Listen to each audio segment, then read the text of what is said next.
Hi, and welcome to Real Trail Talk. I am Donovan D'Souza from The Long Ways Better. And I'm Mark Pybus from The Life of Pi. Welcome to episode 101. Apologies for the delay again. But we have a special episode that's kind of not trail related, but it's adjacent to trails. We're doing a native garden episode. And to help us in that, we've got a couple of people who are very knowledgeable at their native gardens to help out, one more than the other. We'll start with the more knowledgeable one. We've got Angela. Hello. Nikulinsky. So Angela runs the Studio Nikulinsky shop, which is very famous in Perth. And if you're a native gardener, you've probably seen the artwork and probably purchased quite a bit from there. So welcome, Angela. Thank you so much. And joining us as well is Christine. Welcome, Christine. I don't know why I'm here. You're here because you're part of Donovan's Kings Park posse. Yeah, that's right. The 4 a.m. crew. Yeah, that gets up at crazy hours to go peruse the plant sales at Kings Park. Mm-hmm. But you've also been, or you are, an ABC presenter, and you've spent many years with Sabrina Hahn. I have. I've been so lucky. Oh, I love her. And she is crazy, but I have learnt so much from her. I feel like I've got a Bachelor of Sabrina Hahn from the time that I've been on the ABC, because I did Saturday breakfast with her, so Roots and Shoots, from 9 until 10 on Saturday morning for 3 years, and then afternoons, so statewide, and she'd come on every Tuesday afternoon, and no matter how many lemon tree questions she got, she would answer them all. Could you imagine living that life for 25, 30 years? Yeah, I'm sure she's, wanting some very obscure questions, but I mean, everyone has a lemon tree. That's the only reason why I'm learning about plants, so I can, ask her about a verticordia. Yeah. Donovan has probably driven this episode a bit more because he has planted out and nerded out over his garden for quite a while now. Yeah, I guess. So it's a good excuse to talk about something that isn't trails related. Yeah, for sure. And I mean, you started around the same time as I did. Yeah, I mean, I wouldn't say I've gone as in-depth as you. I've gone down the rabbit hole. Yeah, he gets there at 3 a.m. Yeah, so I mentioned this in the previous episode, but apologies for Donovan just rattling off Latin names to no end. It might help if you have Google in front of you. Well, I did see a ABC article that didn't mention the Latin names, and I tutted. Shame. I know. I'll get to the editor. Don't you worry. Yeah. Yep. All right. So before we start nerding out, let's kind of go into an overview of like native gardens, why you should have one, why they're important. Let's start with the basics. I mean, they're water-wise. That's probably number one on the list. Yeah. And they're addictive. They're really addictive. I kind of don't care about that, but come on, be real, Don. But let's be fair. Like, look, there's a lot of plants that can be water-wise. You could go succulents, you could go cacti, but I think one of the things I didn't realize when I started this, but I've sort of, as going down the rabbit hole, is that, particularly being a West Australian, you have access to so many plants that are real collector plants. Like over east, some of the native collectors are basically as obsessive as like orchid collectors. You see these people who they make massive raised mounds of sand and that's grafted, and everything is all just this really difficult thing. And you can do it in Western Australia, and most of those species don't need to be grafted and can be done with so much ease. So, yes, they are water-wise, but also very spectacular.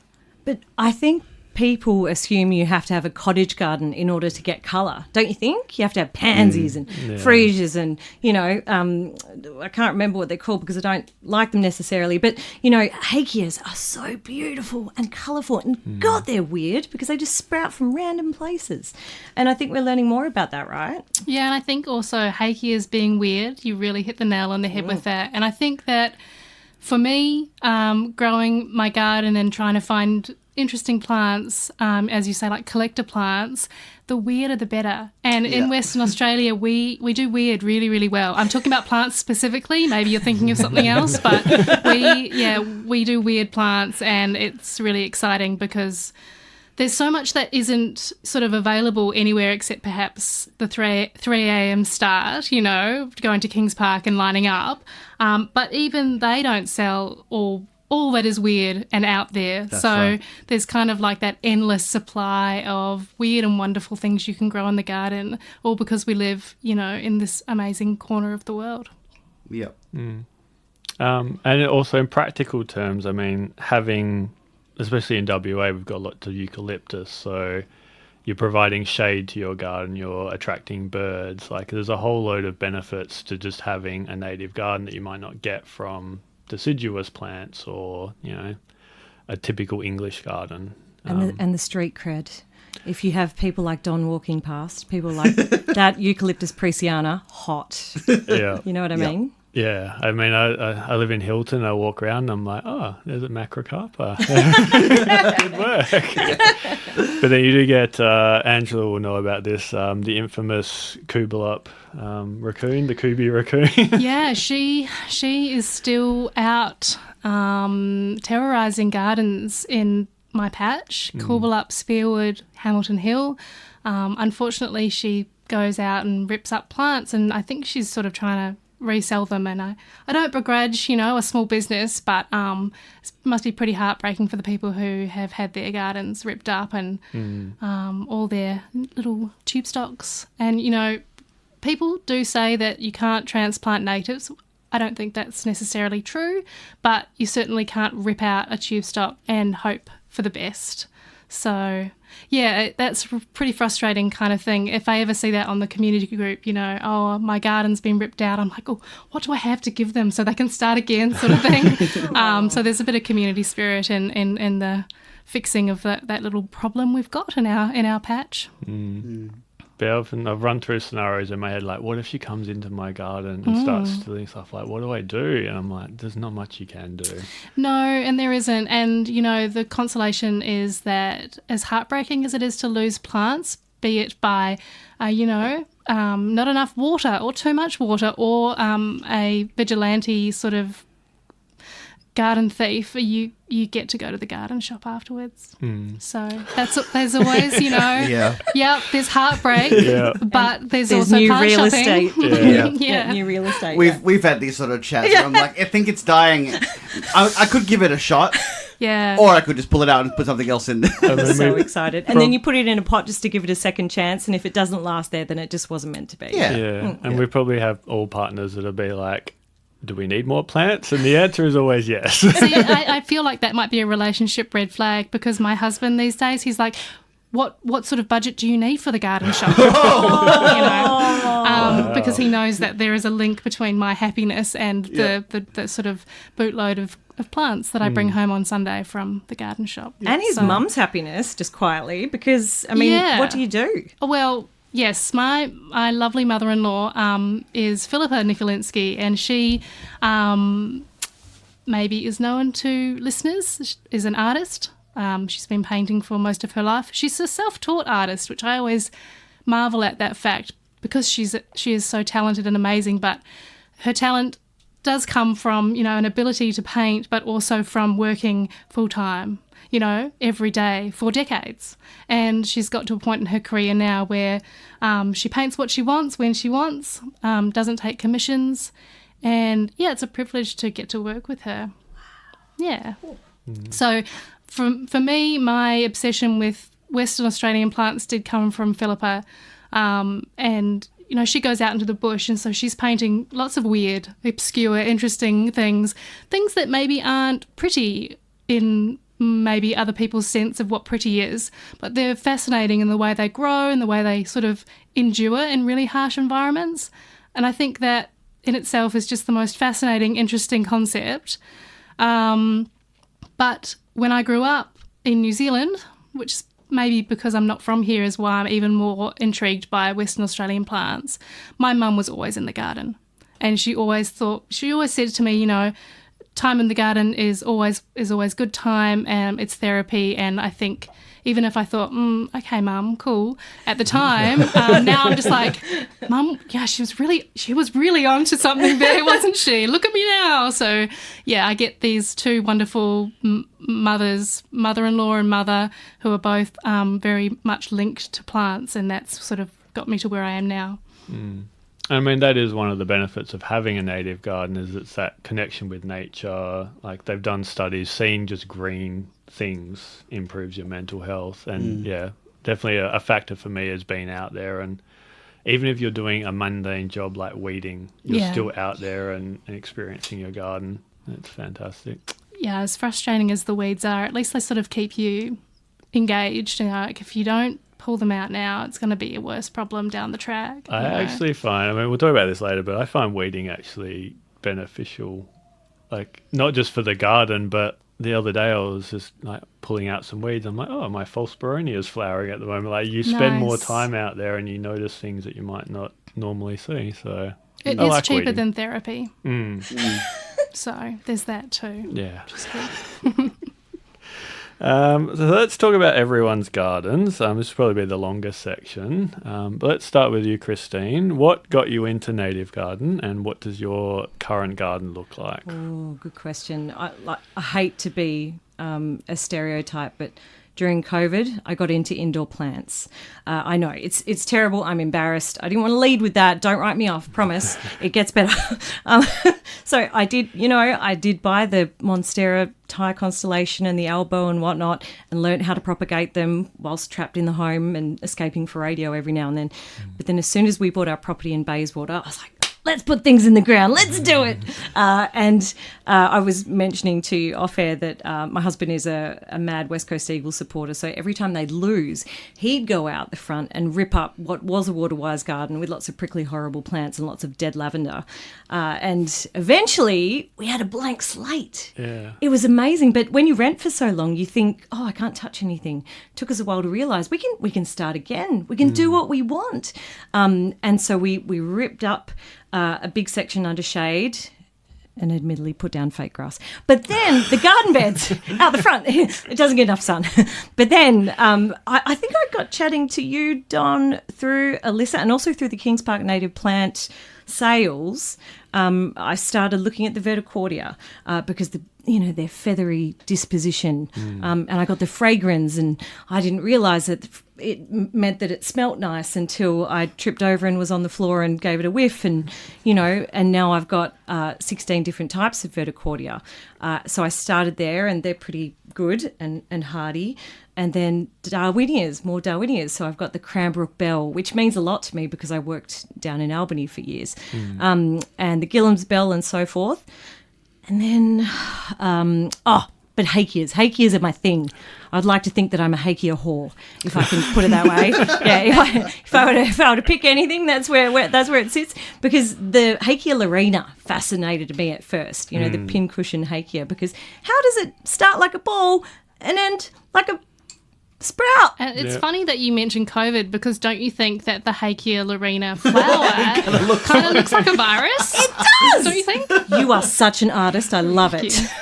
I mean, there was that Drosera species that someone discovered, and because it looked like the coronavirus, he named it after the coronavirus. Yeah, I'm not going to look at my Petiolaris the same either. Thank you. I actually prefer Petiolaris over lorena. But I wasn't going to stamp on your Hakea parade. Yeah, I know. It's better. But because the red-tailed cockatoos like to eat correct, it? Yes. But also, have you got a Hakea francisciana? Of course I do. And I've got a Buccolenta. I've got the Lamaniana, I should say, the blue Hakea, which is from the Stirling National Park. Where does one procure such a plant? Because I got some seeds and I managed to germinate one and it got to about yay big. Emiliana. And then it was like, no. Lamaniana? I will not. Yeah, I found someone and made friends with them, and they have access, because they live down that way, have access to seed. it didn't survive. But I think that, I think you can actually get that commercially over east, but you can't get it commercially here. Yeah. there Which was is bizarre. A small grower who did a batch at the start of the year, and I got one for these guys when I went and got one for myself. So I'm 6-7 months too late. I would have happily got one for you as Shame. well. Next time, put me at the top of the list. I will keep an eye out. Thank you. Plant nerds are loyal. That's the one thing I've realised is from the Kings Park native plant sale. You do rock up to a massive park with a torch at 4 a.m. and you think you're going to get murdered. But once you're in that queue with everyone, you learn so much. We've met a few horticulturalists, one who worked at Xantheria, and you just learn all these things from everyone. Yeah. But I really like the Cinerea, the ash hakea. That's got a tiny little bud on it. Orange. And the the invaginata. flower. What Yeah. a interesting. It's a curious name. Have you got Cucullata. that one? Yeah, we're talking dirty now. When is that going to flower, though? I mean, is it going to take forever? Who knows? Probably. I have buds on mine at the moment. I think we got ours at the same time when I was like, you get them from this shop. Yeah, because I remember, speaking of like getting it from friends, I was in Waldex. I'm like, why would they have these? These are really rare. I've been looking for one for ages. And I messaged you straight away being like, just FYI, there's 5 here of you on Yeah, I one. think I got 2. So we've got 2 Pokemon teams joining forces tonight on the podcast. That's It is cool. a bit like that, though, knowing where to go to get the plants you want, and easier to go and get a plant that's already growing than try your luck at seeds. Anyone good at germinating native plant seeds? No. Anyone? Just Any takers? just marry trees. Okay, see, you're kind of limited in your own yard by how many marries you can grow, don't you think? Oh, I get them when I go for walks. I'm like, just random seeds and you shake them. But planting in your garden, there's only so many you could put in your garden. That's right. Correct. That's why you give them away Where do to you the live? local suburb planting group, and Nice. they get planted into parks. That's That's great. Yeah. But also you need a friend like Don, because you will go to any festival and camp out with your little crate on a handle in order to get plants for other people. I don't know how you do it. I'm so grateful. I think he enjoys it because you went to the Kalamunda Garden Festival really early and you were disappointed that no one else was there. Where's the competition here? I'm here came for the Hekia Lemaniana, and I was 4 hours earlier.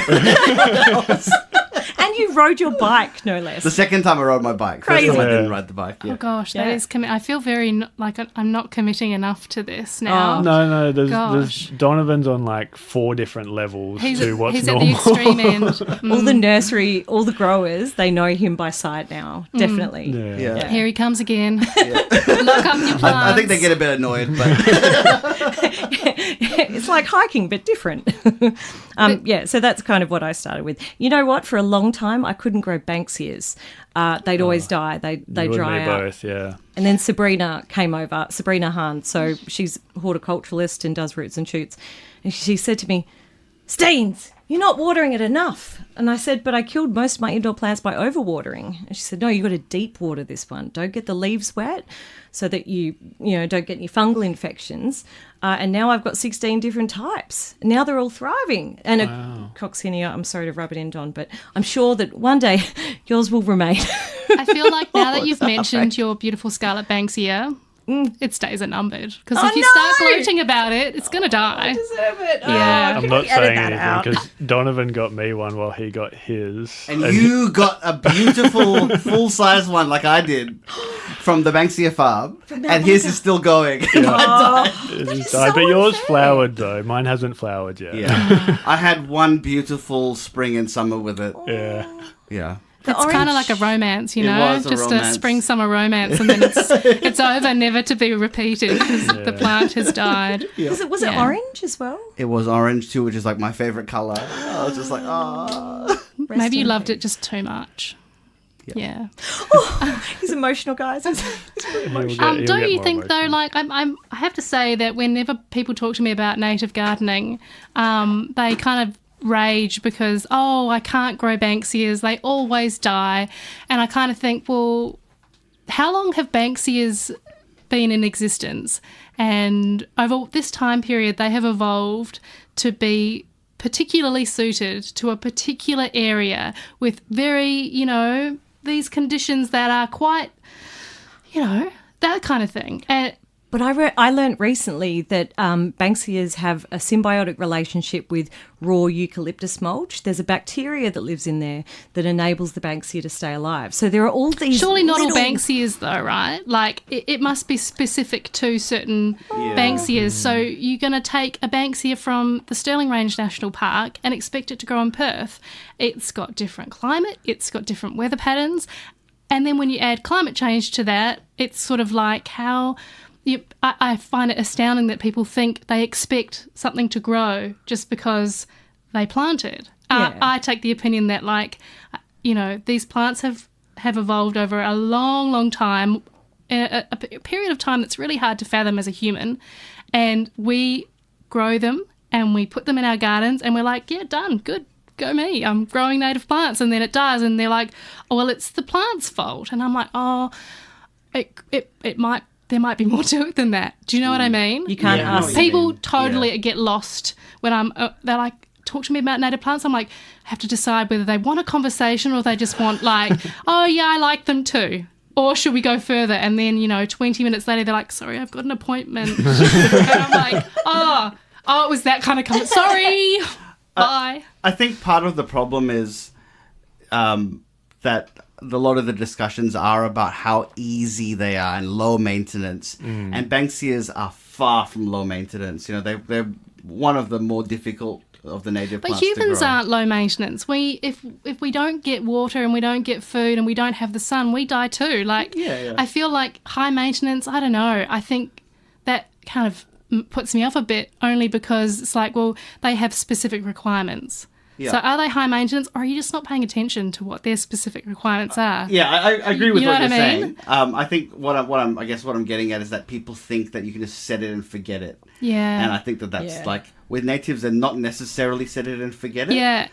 But that's the attitude that people have. Yeah, and drought tolerant doesn't mean don't water it.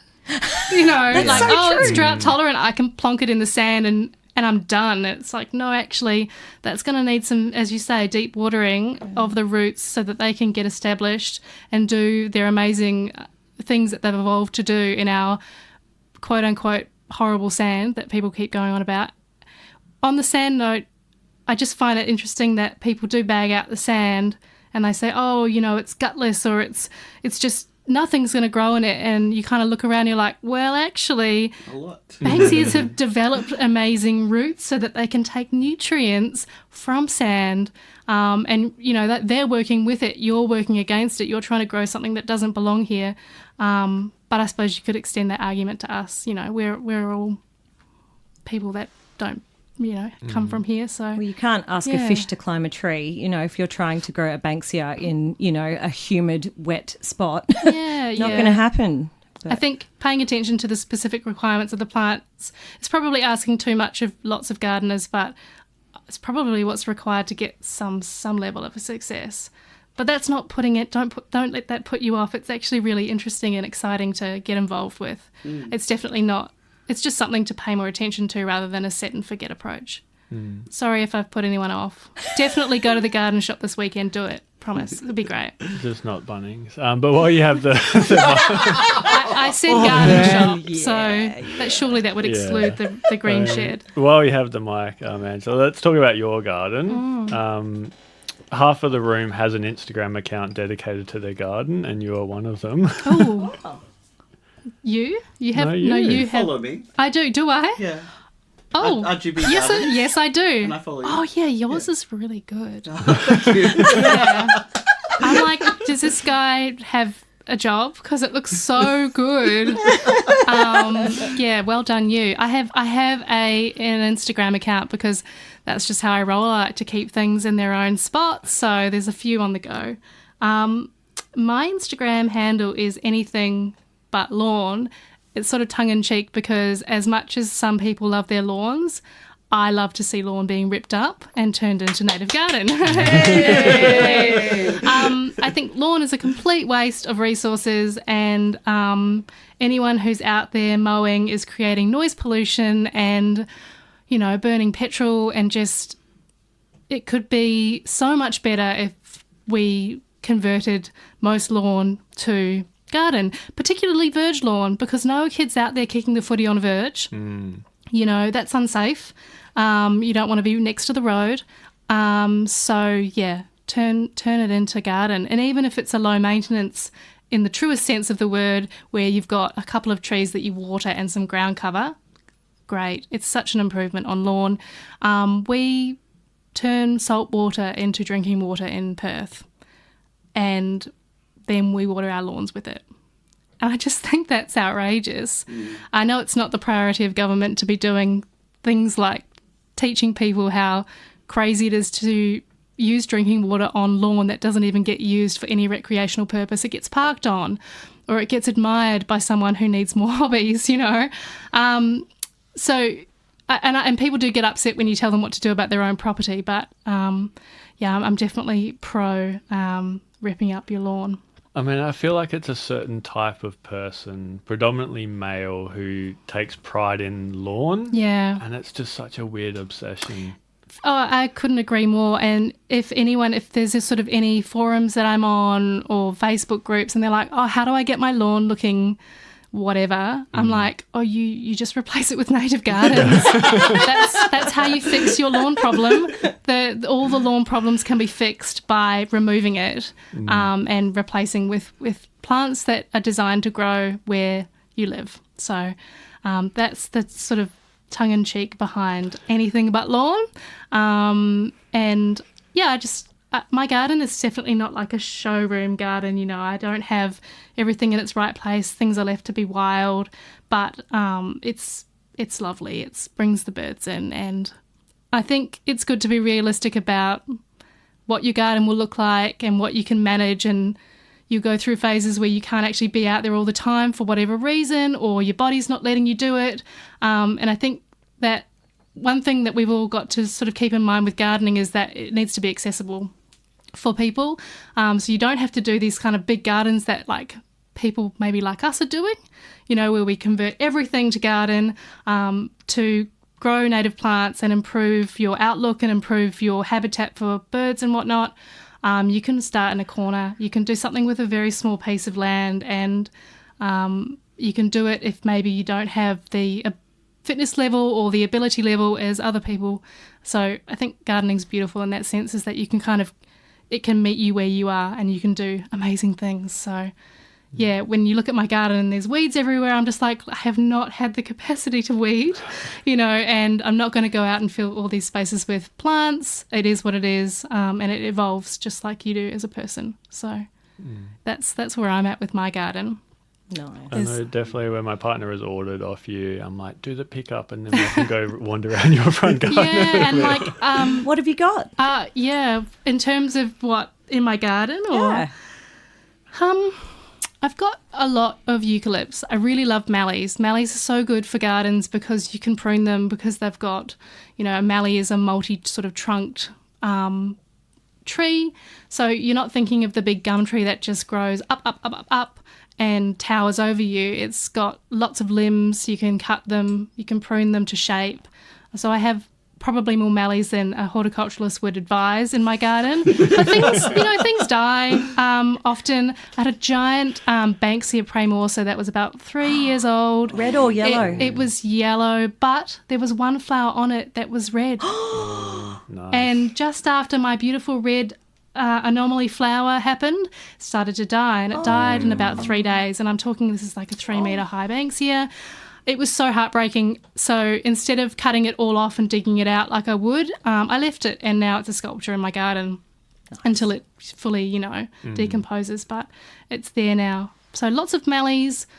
I try and grow lots of things that are local to my patch, which is an area sort of more coastal, so I've got quite a bit of alkalinity in my soil. So it really does limit me in what I can grow.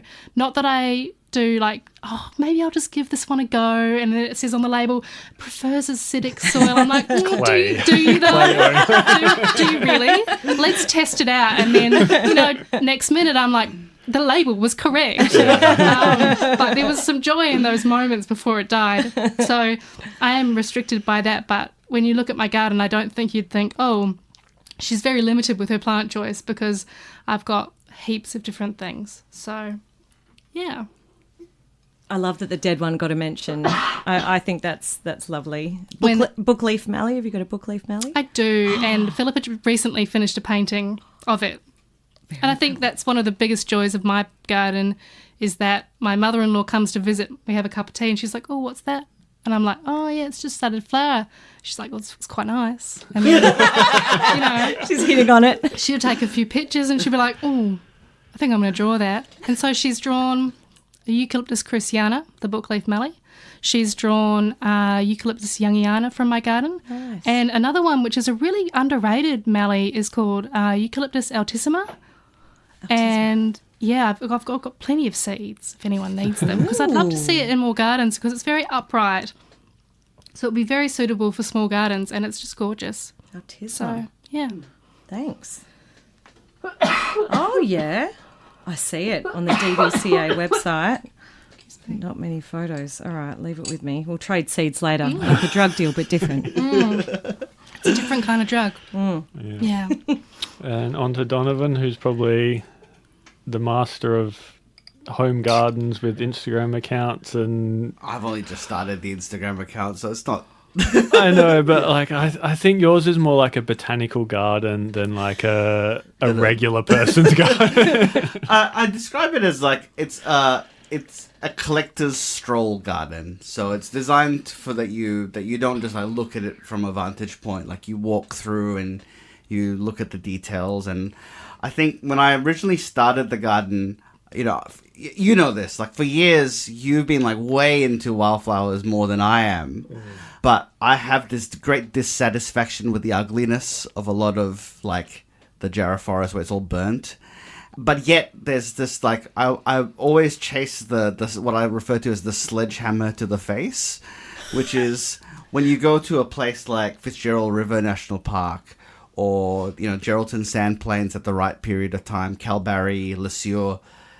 Like for me, I think like there's a lot of dissatisfaction with like as beautiful as like one tiny orchid may be, if it's in a hellscape of burnt Jarrah, like I'll hate it and I won't enjoy myself.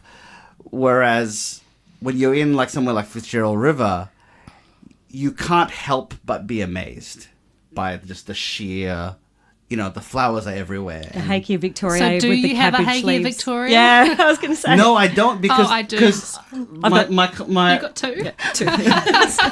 Sorry to flex, but I feel like to do it right, you need like such just crappy conditions. Oh, I see what you're saying. I'll show you, Don. Okay, well, This is a I'll plant just park throwdown. that, I think. Yeah, I have a Hakea Victoria, and it's doing quite well in the held conditions of my house. So But is it Is it doing- green? Red and Is green it and- is it doing well that it's green or is it yellow and red and can't- orange? I don't think it's possible to get them to be their full amazing colour. That's what I mean. Yeah. Yeah. Because those soils are so terrible. Yeah. But if anyone's going to take a bucket out there with a little spade, it's going to be Don. I have thought of like getting beach sand, like bleached beach sand, and just planting it and being like, here you go. You can come and get some from my house. Yeah, I put mine in builder's sand and like concrete rubble, and it's still green as anything. I don't even think that you can. I don't think you can get them to colour in this far north from where they're from. For those who haven't seen them, they look like cabbage leaves, right? And then because of the nature of the soil, they go yellow. Because Queen Victoria, the British explorers came over here, they found tried it, to thought take it was one beautiful, back, tried to yeah. take it back to the Queen, and they treated it all too well, so it died, went green. Yeah. Yeah, what a And joke. yeah, you really just need to have like just really impoverish this plant for it to be its best. Yeah. Maybe you need to curse at it. Yep. Tell it it's not worth it, and totally Yeah. listen. and that might make it. See that Verticordia grandis? I love it more. But I would say that. I think they're still worth having, even though I know that they're not going to be as splendid as going to Fitzgerald River, because the leaves are still amazing and they're weird. They are weird. They are and very even weird. though, and I do rate the orange, like we see eye to eye on orange being a really amazing colour, especially in nature, I still have one.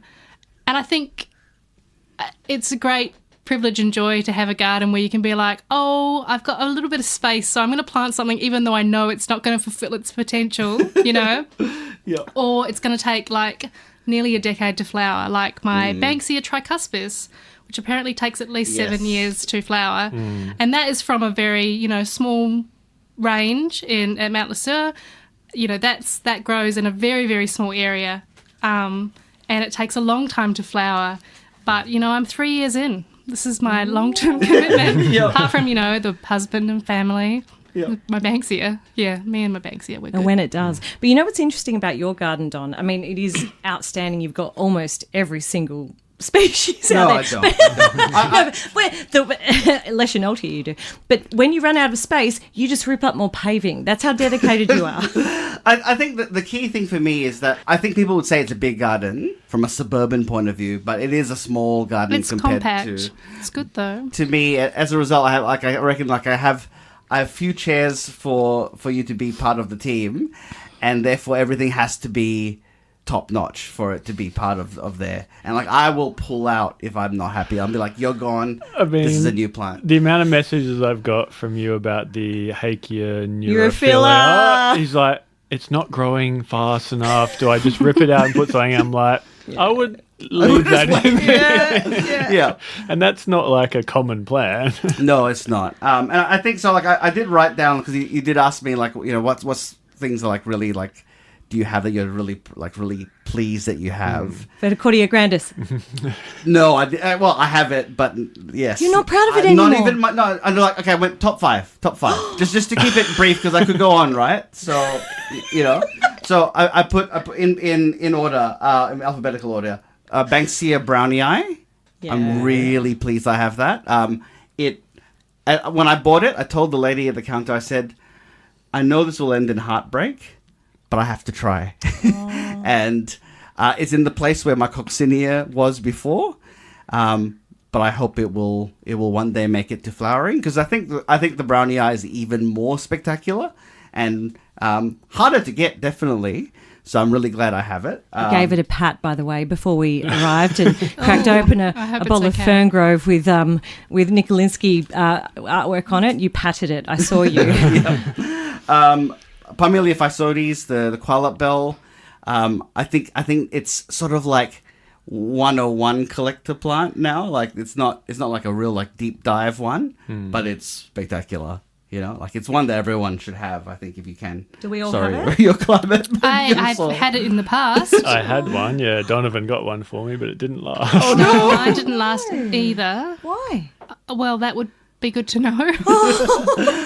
I think that's why I'm at university. Yeah.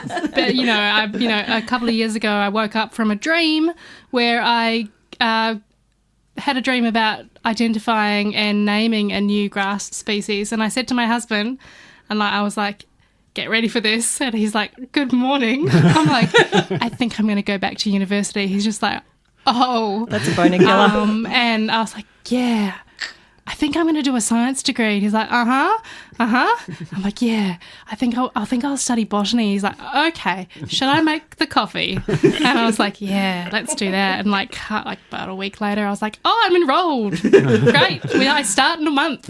I think that would be yeah. so ironic as a hater of lawn, that if you discovered a new grass. No, I didn't like it.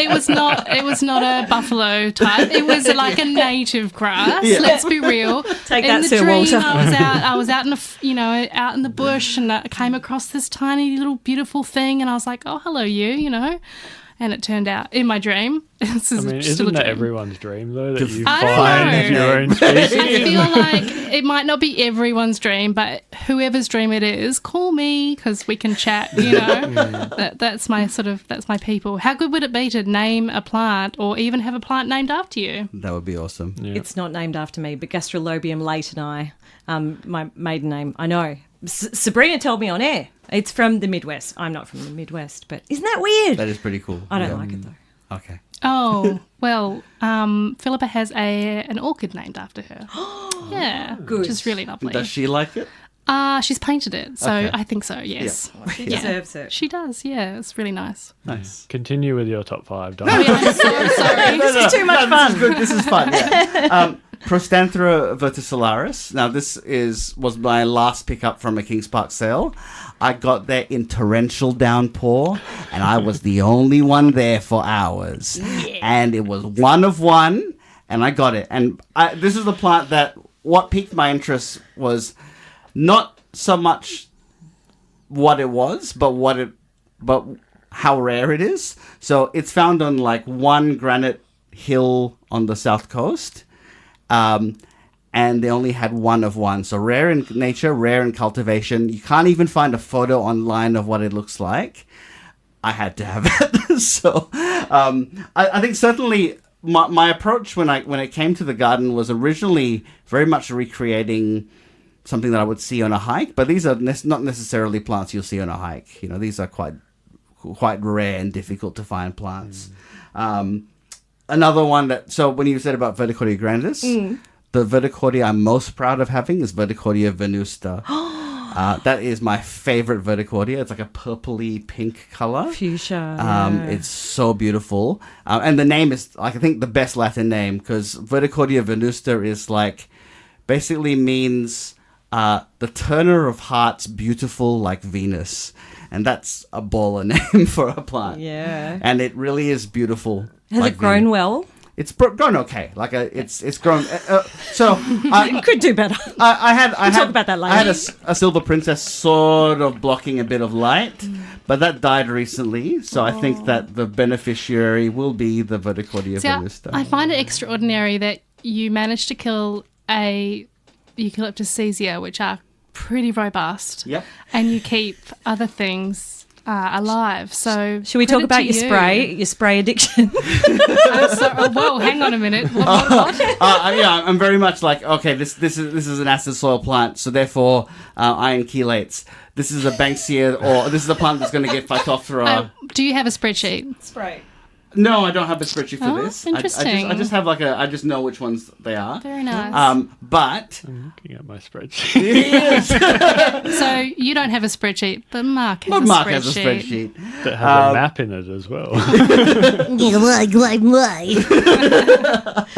But it was definitely Whoa, look at that. a case that wow. Color-coded, guys, color-coded. I'm pretty good at like remembering the things that people need. But the caesia problem was that it just never rooted down properly. Yeah. And it got blown in the wind and the taproot snapped. Yeah, they're pretty wild growers. You know, they're fast growers and they sort of do their own thing. They do need space, and if they haven't really anchored properly, there's no hope for them, just because they're so kind of like wild in the way that they move and the wind and grow. They do respond so well to pruning, but I think because they're just such a fast grower, you know, if it's not going to get in the ground, there's no hope for it. They fly just too close to the sun. They do. Yeah. But they're beautiful. They are beautiful. But you removed her 30 seconds after she died. I was like, done. So sad. She's done. Bye. Yeah. I was cut. I will say I was cut. Probably the second most cut I was after the coccidia, because she was such a feature of the garden. But she wanted all the attention, and yeah. She had a good time. And so the final one, and which is going to be, I guess, a bit of an unusual thing for me to put on here as my like top 5 favorite thing, because it's not a collector plant, is Grevillea city lights, which is a Kings Park hybrid. It's a Pterotifolia and Nivea cross. And the reason why I love it is it's orange in color, and it's the most extraordinarily orange color. And also, the original species, Pterotifolia, would not grow well in our gardens because it's a summer wet plant.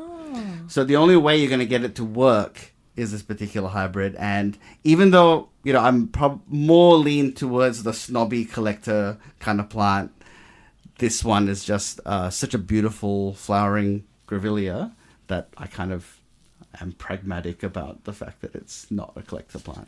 I love the white flesh on it with the leaves silvery, in contrast and the beautiful. orange toothbrush.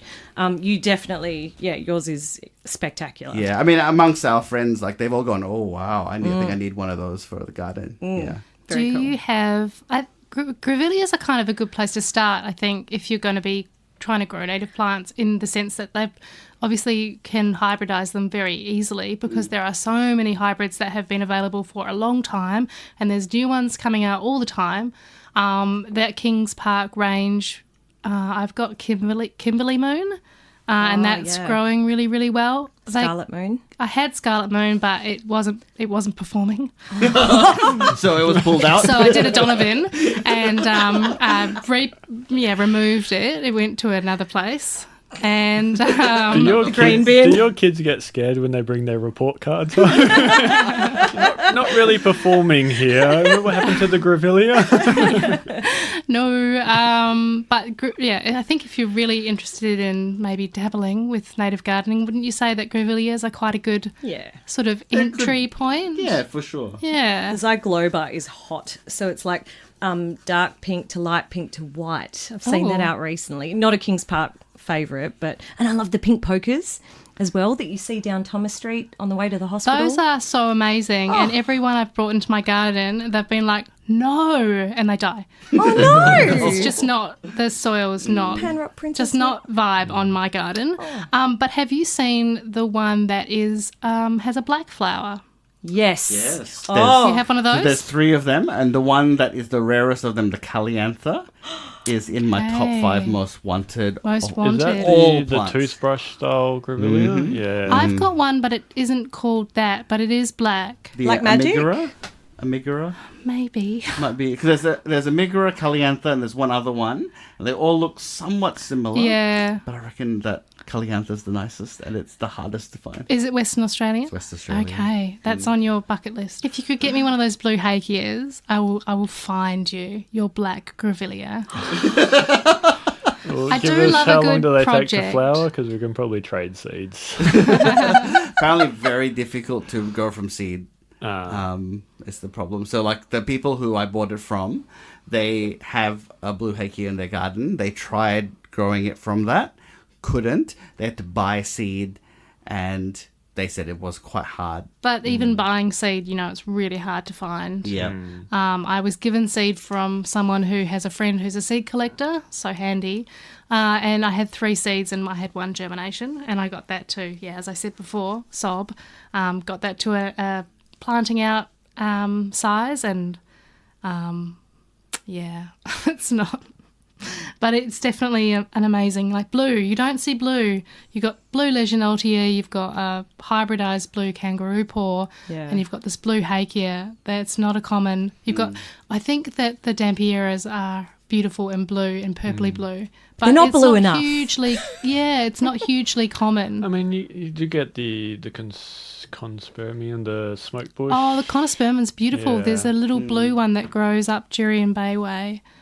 At least that's where I've seen it growing. And yes, that's gorgeous, but it's small. It doesn't have the power of the hakea in terms of blue. I mean, there's some near Albany that grow at Gull Rock National Park that are quite like profuse in spring, that are quite nice. But yeah, blue definitely. I mean, there's always that thing about a blue rose. Like, you never saw one, and they managed to grow one. It became like a rare thing. And I think, like, with the, I don't know how you feel about hybrids generally. I don't know. I'm in 2 minds, because if it gets people interested in gardening, I'm all for someone being like, I've got a blue kangaroo paw in my garden. But that it is weird, and part of me kind of feels like you don't actually have to alter things that are growing in this state to be really, intrigued by them. I'm very anti You are? hybrid. He's like a real... I will have a rant later on. But in terms of your anti-hybrid when it comes to growing things in your garden, but when you open your fridge and you get your vegetables, you've got hybrids. All of your cruciferous vegetables, all your cauliflowers are all... I hate cauliflowers. Okay, Under the there tree. we go. That was about Brussels sprouts. Yeah. No, in the we're right- not a in fan the of right. any of the members of the Brassica family. But at the same time, I was listening to Amanda Shade, the living display manager at Kings Park, talking to Darren Thorpe, who is a horticultural journalist. She does all the dirt, and she was saying that sometimes you do need to combine them so that they are drought tolerant, so they can withstand, less water and have the tiny little roots that can suck up as much as possible. Because surely it's the least we can do is try and make plants suited to the conditions that we've created for them through, what's happening with the climate. Not to bang on about that, but it's a big deal, isn't it, as a gardener? Well, I do find myself, like, if I'm looking at plants, I'm like, okay, so they grow around Lashua National Park, Kalbarri. I'm like, they're kind of going to be fine in the future, and that's really sad to think about. It is sad, but it's fortunate that arid Western Australia is diverse, and, I've got some of my plants that are thriving in my garden are from desert areas. Like the Eucalyptus youngiana is well suited. It seems so adaptable, not a slow grower tick. Beautiful flowers, amazing operculum and amazing, nuts when it's finished. It's an all-round, I think every garden should have a Eucalyptus youngiana if you could fit it in, and also a Eucalyptus crisiana. And that's from the goldfields, I think. So we've got lots of arid country in Western Australia, and in that it's not a barren landscape. There's life, and especially after water there is an abundance of life, and the diversity is sort of beyond your imagination. You look at sand and you're like, how, and yet it endures and it thrives. So I think there's hope in that, and that we can adapt to growing things in our gardens that are from other regions of WA. And if not, you put up an umbrella to shade the ones who might be vulnerable during the 5 consecutive heat waves, Don. Which I have done. And a mirror to redirect sunlight. Do you put a fan as well to keep the air cool? I should probably think of that next summer. Outdoor AC. Because I have some. So I have an Aromophila cunifolia, and I've been so worried because they're not frost tolerant, and it's been so cold here. And you needed a jacket. I actually literally was thinking, do I put a jumper on it? Oh, wow. Because I recently bought from Australian Native Nursery a regal bird flower from up in the Kimberley, and the lady's like, it doesn't do well with frost. I'm like, near the coast, we don't really get frost. And the last week when it's been super cold. Yeah, I've got 3 of them in my garden, and they're all looking a little bit not so good. Well, this one's in the best position, and it gets early morning sun and sun all throughout the day. So I'm hoping it's fine. Where'd you get it from? Australian Native Nursery. Nice. I want to hear about your garden, if I may. Please, Mark. Talk well, about before your I start with my garden, I think fast forward 10 years, I think Donovan's living in a tent. He's demolished the house because that will give him more space for the garden. But hang on, he's going on Gardening Australia this year. Can I just say that the ABC hunted you down? That's not locked in. They have asked me. I have said to them that because a tree has died, that maybe it's not so good. Maybe next year's better. Don, why did you do that? We'll see what they say. I said you can come. I'm going to email them. No. But the conversation with Don was like, I think I'm going to get rid of my shed and plant more plants. That's not a I think. That is a will happen. Yeah. I am actually going to... I realised that I just didn't have the money to do a holiday and all of the house stuff. And I was like, okay, well, we're going to... I'm going to spend summer in Perth, which I despise, and I'm going to pull out the shed and I'm going to put more garden in. So Mark is correct. You'll be living in a tent. I did have this thought that our patio... Oh, no. Pull the patio out Don. and then put a deck on top, and then that's another... Mark, turn his mic off, please. Can you turn his microphone off? He's lost his mind. No, I like to indulge. It's poor Alyssa that has to deal with this most of the time. Yeah. But my garden, I guess my motivations were I wanted to have a bit of what I see out in the bush at home. So the plants that I look for are things that I see commonly out in the Jarrah forest and bits and pieces. I have a section of my garden dedicated to my maintenance section of the Bielman. So I've got a Banksia latoris, lots of Herbertia stellaris, which I found out recently only live 18 months in the wild, so that was a bit heartbreaking. Yeah. And just lots of plants that remind me of trips I've been on. So I'll see something like a Sterling Range Melaleuca, and I've got a couple of those because I'm like, I remember that trip up Talyubalop, and I saw it while I was taking a break, and yeah, it's just kind of a reminder of trips that I've been on and trying to keep things as healthy as possible, which is not always the best outcome for me. I've often wondered, because I think that, you know, we have very different outlooks of what we look for in plants. You know, it's interesting that yours is very much about the places that you've been, and you're trying to create those, like, the memory in your garden. Yeah. So, like, yeah, as you walk in, there's a Melaleuca neurophilia. I'm like, that's that trip I took to Lesua. I remember that quite well. And then just having common plants that grow around the area, which I've troubled in the past trying to just grow a Banksia menzi. Never been able to do that, but I've got 2 in the garden right now who are thriving. So I'm like, fantastic, I won't touch you. Yeah.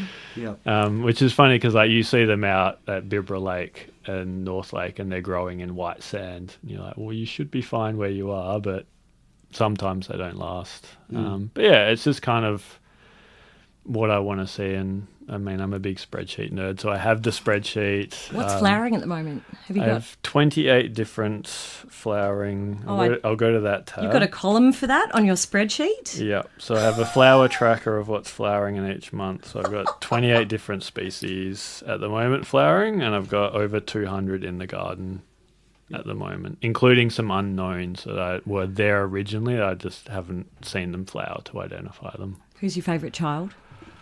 I mean, that's a tricky one. Probably my Hakea Coolcardia. Because I've seen a few of those out in the wild. And I'm like, I really want one at home. And then I found one at Waldex. I'm like, great, you'll do. And I'm hoping that flowers this year. And I think we've talked about, like, the genera that you seem to have a lot of. You have a lot of Melaleucas, and then Banksias, I think, was your... Let me go to that tab. So Melaleuca I have 26 of. We've got 21 Verticordias and 19 Hakeas and 11 Banksias. So they're the main ones that I see. Yeah.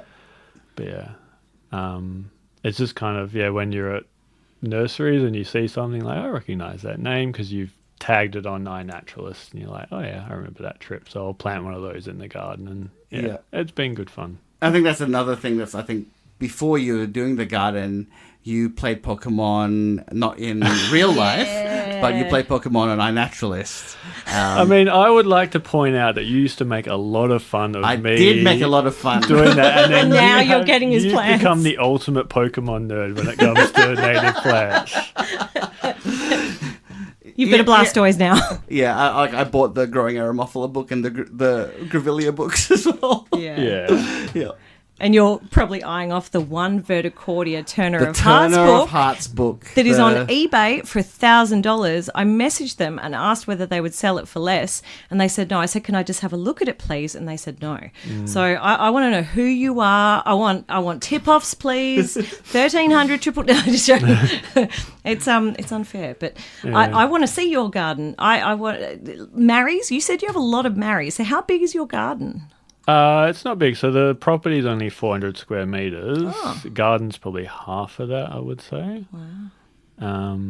I've had to rip up a lot of concrete to plant what I want. Oh, hang on. We're getting to the truth now, because you rip up pavement, you rip up concrete. This is why you're bro friends. Mine was mostly surprise concrete. So I would dig down and then be like, dunk, dunk. I'm like, to the hire shop to get a jackhammer. I only have one marry. I have also the red flowering gum out the back as well, which is same species. But yeah, I ripped out a jacaranda to put in my marry. Oh, that shows the love. I hate those things with a passion. Like, they're pretty and people love them, but they're messy, and I'm like, I want this to be a proper native garden. So yeah, I'm all for ripping out the jacarandas too, because they're actually a really poor choice for a street tree, and everyone thinks that they're going to plant a jacaranda to have beautiful, evocative street scenes, but like, you walk on it or you cycle on it or you run your pram over it, you're going to slip. So And out on not a our fan. verge, we have the red flame trees, and same thing. Like the flowers drop, they get slippery. It's a nightmare. They're all clogging up the car, like water drainage points. It's not fun. So yeah, that's my garden. I might, because our suburb does do open gardens, and I'm thinking maybe next year I'll try and open mine up. Because we did have Halloween last year. A lot of people come by and be like, oh, I've been watching your progress and it's been great. I'm like, thank you. It's really nice, isn't it? I pulled out cooch runners. I made the mistake of putting mulch down over the cooch runners thinking it would suffocate it, and the internet was wrong. So I've spent the last 2 months out there, sometimes for 8 hours a day, ripping up the cooch runners, and you get to know everyone. And they get so invested in, the progress. It's really lovely. They didn't help me, but, no, just joking. My across the road neighbour helped me, so shout out to Carrie. But it's a really nice conversation starter. You could do a trail through your garden, and then, the two topics are combined, and you could charge people and retire to come through your garden. Retire on that level of it. Yours is so amazing. Well, I'd say one of the negatives and positives is it's a backyard garden, so it's a bit of a secret garden. But I also, I'm a little bit funny with people coming in to have a look at our backyard. Yep.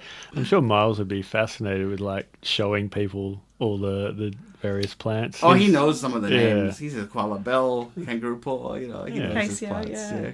Grevillea, I feel like you're really leveling up as a parent when you're like, oh, I've got two children, and they know the routine of being like, oh, what garden shop are we going to this weekend? And I'm like, oh, the one with the playground. They're like, yay, can we have an icy pole? And I'm like, yes, you can. Leave me alone. And all's well in the world. But I'm like, oh, to one of my children, what plant is that then?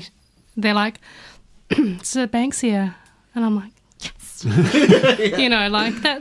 great. Well, speaking about native nurseries, I guess we should talk about if you want a native garden and you've lasted this long into the podcast, where would you go? I guess the big one that you guys kind of bonded over was the Kings Park sales, because they are a cultivator of very rare plants. Shh, Mark, don't tell anyone. I think that the thing with Kings Park is particularly the grafted table, because until very recently there wasn't a lot of people doing grafting in Western Australia, and we're a bit impoverished because over east they've got a guy named Philip Vaughan, who's a master plantsman. He's making WA plants that are quite difficult to graft available in Victoria at rates that are higher than here.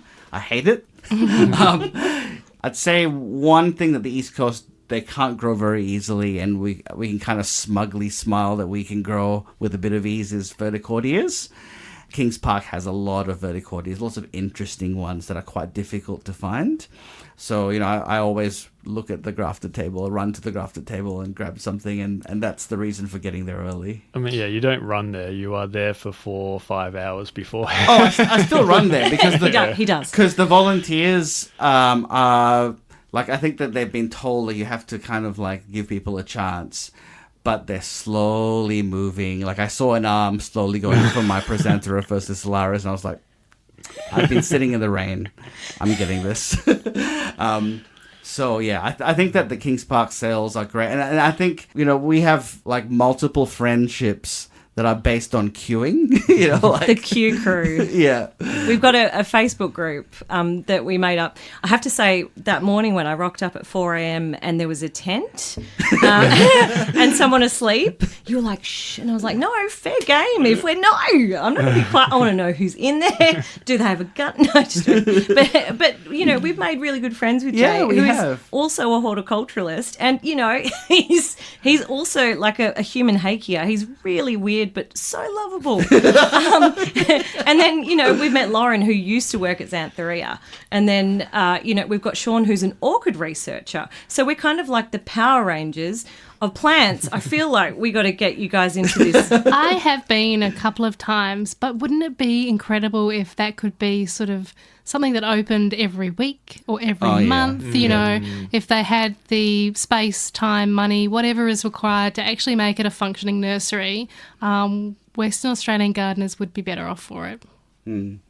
Yeah. Not to make you have to work a lot harder, Amanda But Shade and but everyone. you should. But could you please We do love you. that so that we could all not queue at 4 o'clock? I also do kind of love the ritual. Yeah. I would miss the.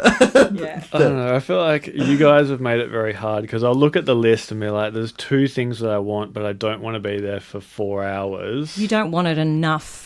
You go, I mean, where's that hunger mark? I've been there at 6 a.m. and I've given Donovan a cinnamon roll from Yeah. Oh. from what's it? Hot bread. I call it hot bread. It's big loaf. Yeah, big love. Yeah. Yeah, and I'll go and sit there and I'll be like, oh, okay, I want this, and this, but sometimes you're just disappointed. But then other times people are just there for, the grafted plants or the kangaroo paw varieties and the hybrids, and you're like, it's very hard to judge what people want. Yeah, it's kind of crazy when people are there for like the Kings Park kangaroo paw. I'm like, you can just go to Bunnings. It's there. Yeah. Why are you queuing up so early for the kangaroo paw hybrid? Mark, is it because you don't have big enough elbows? Because I feel like if you're at the Kings Park sale, you have to have your elbows out at the ready, otherwise you'll get lost in the scrum. You've really got to put him out like a chicken, so that you can actually make your way through against all those retirees and Donovan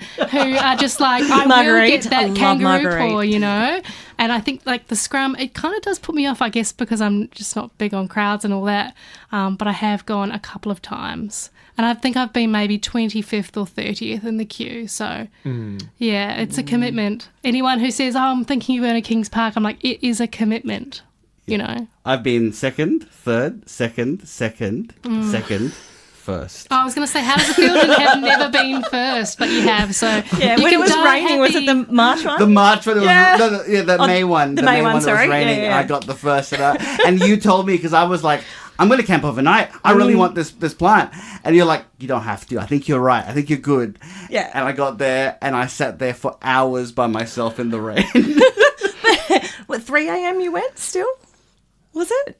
3:30. Okay. Yeah. But you got Netflix overnight, you got to sleep in and stuff. Yeah, so I it's got to good. sleep in. Yeah. So Yeah. there you go. I forget where I was, but I was like, oh, hey, Donovan, if you have the time, can you grab this? Oh, so this is why you don't want it enough, because you've got Well, I Dom. don't want the super high priority plants, but if there's only 12 of them, I'm like, I would You're love enabling that. him, Don. Make him come. Make him. I will probably for the September Oh, one. but he brings me the cinnamon scroll, so... You're enabling each other. Yeah. But yeah, apart from Kings Park, my favourite is Australian Native Nursery in Yeah. Oakford, just because it's mainly WA plants and they cycle through their stock quite frequently. So you get there and you're like, oh, that's new or rare, or I've never seen that before, and it's there's always a surprise. And they grow interesting stuff, and they're starting to do grafted plants as well. And I think that they're doing the right thing by telling us that they're going to release it and there's going to be a date. But I think that this will actually be really helpful because, other than Kings Park, we're a bit impoverished. There's a few small growers who do grafting. But again, they're very niche, whereas, we need a nursery to step up and be the Philip Vaughan for us here. And Australian Native Nursery, the range is great as it is. I think they had something like 800 plants. And they said, out back, we have 2,000 or something we can grow. That's as pretty much as good as Kings Park, really. And it's in alphabetical order, which is what I love the most. And by size as well. So Yeah. I start at the front where all the small stuff is, and I work my way through, do I have space for this, and this? And All the eucalypts on the far wall. It's great. Yep. Yeah. So Xanthoria is another one. I'm kind of becoming a little bit disenfranchised about Xanthoria because every time I go, I'm a little bit more disappointed.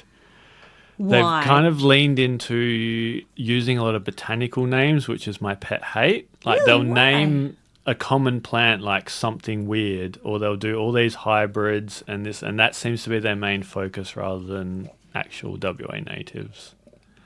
What do you mean by botanical names? Do you mean the scientific name? Oh, No. no. Like city sorry. lights. Right. Yeah. Okay, Yeah. I'm with you. Sorry. And, okay. and I did have a counter argument to this, which is that when you're buying city lights, because you're buying a clone, it's like you're buying Homo sapien Mark Pybus, and it's a clone of Mark Pybus rather than random Homo sapien. But I do agree with you. you go in there sometimes, and there's plants that are not a selection, so they're not like a clonal selection that's like the type is being bred for one particular thing, and they have like some fanciful name, and sometimes it's really hard to tell what the species is, and I think that's where I agree. Like, I disagree when it's like city lights. I'm like, But that's fine. I don't think it's their fault. I think it's about the cover. Everybody loves, you read a book by its cover, and they know what's going to sell on a label, so they probably only have so I much don't control. blame them for it, but like it's always a disappointing experience. And like I go through the tube stocks in that really tiny native section, but then I'm googling, I'm like, oh, this is an Eastern States native. Like, that's not what I want. Yeah, Like, I guess they're a business at the end of the day, but they're also trailblazers when it comes to native nurseries. they are, and they'll have special drops where you like find a rare plant, Scarlet like, Blaze, yeah. Banksia Vincentia. It's so random though. Like, I do think that they need to get better at, like some of the.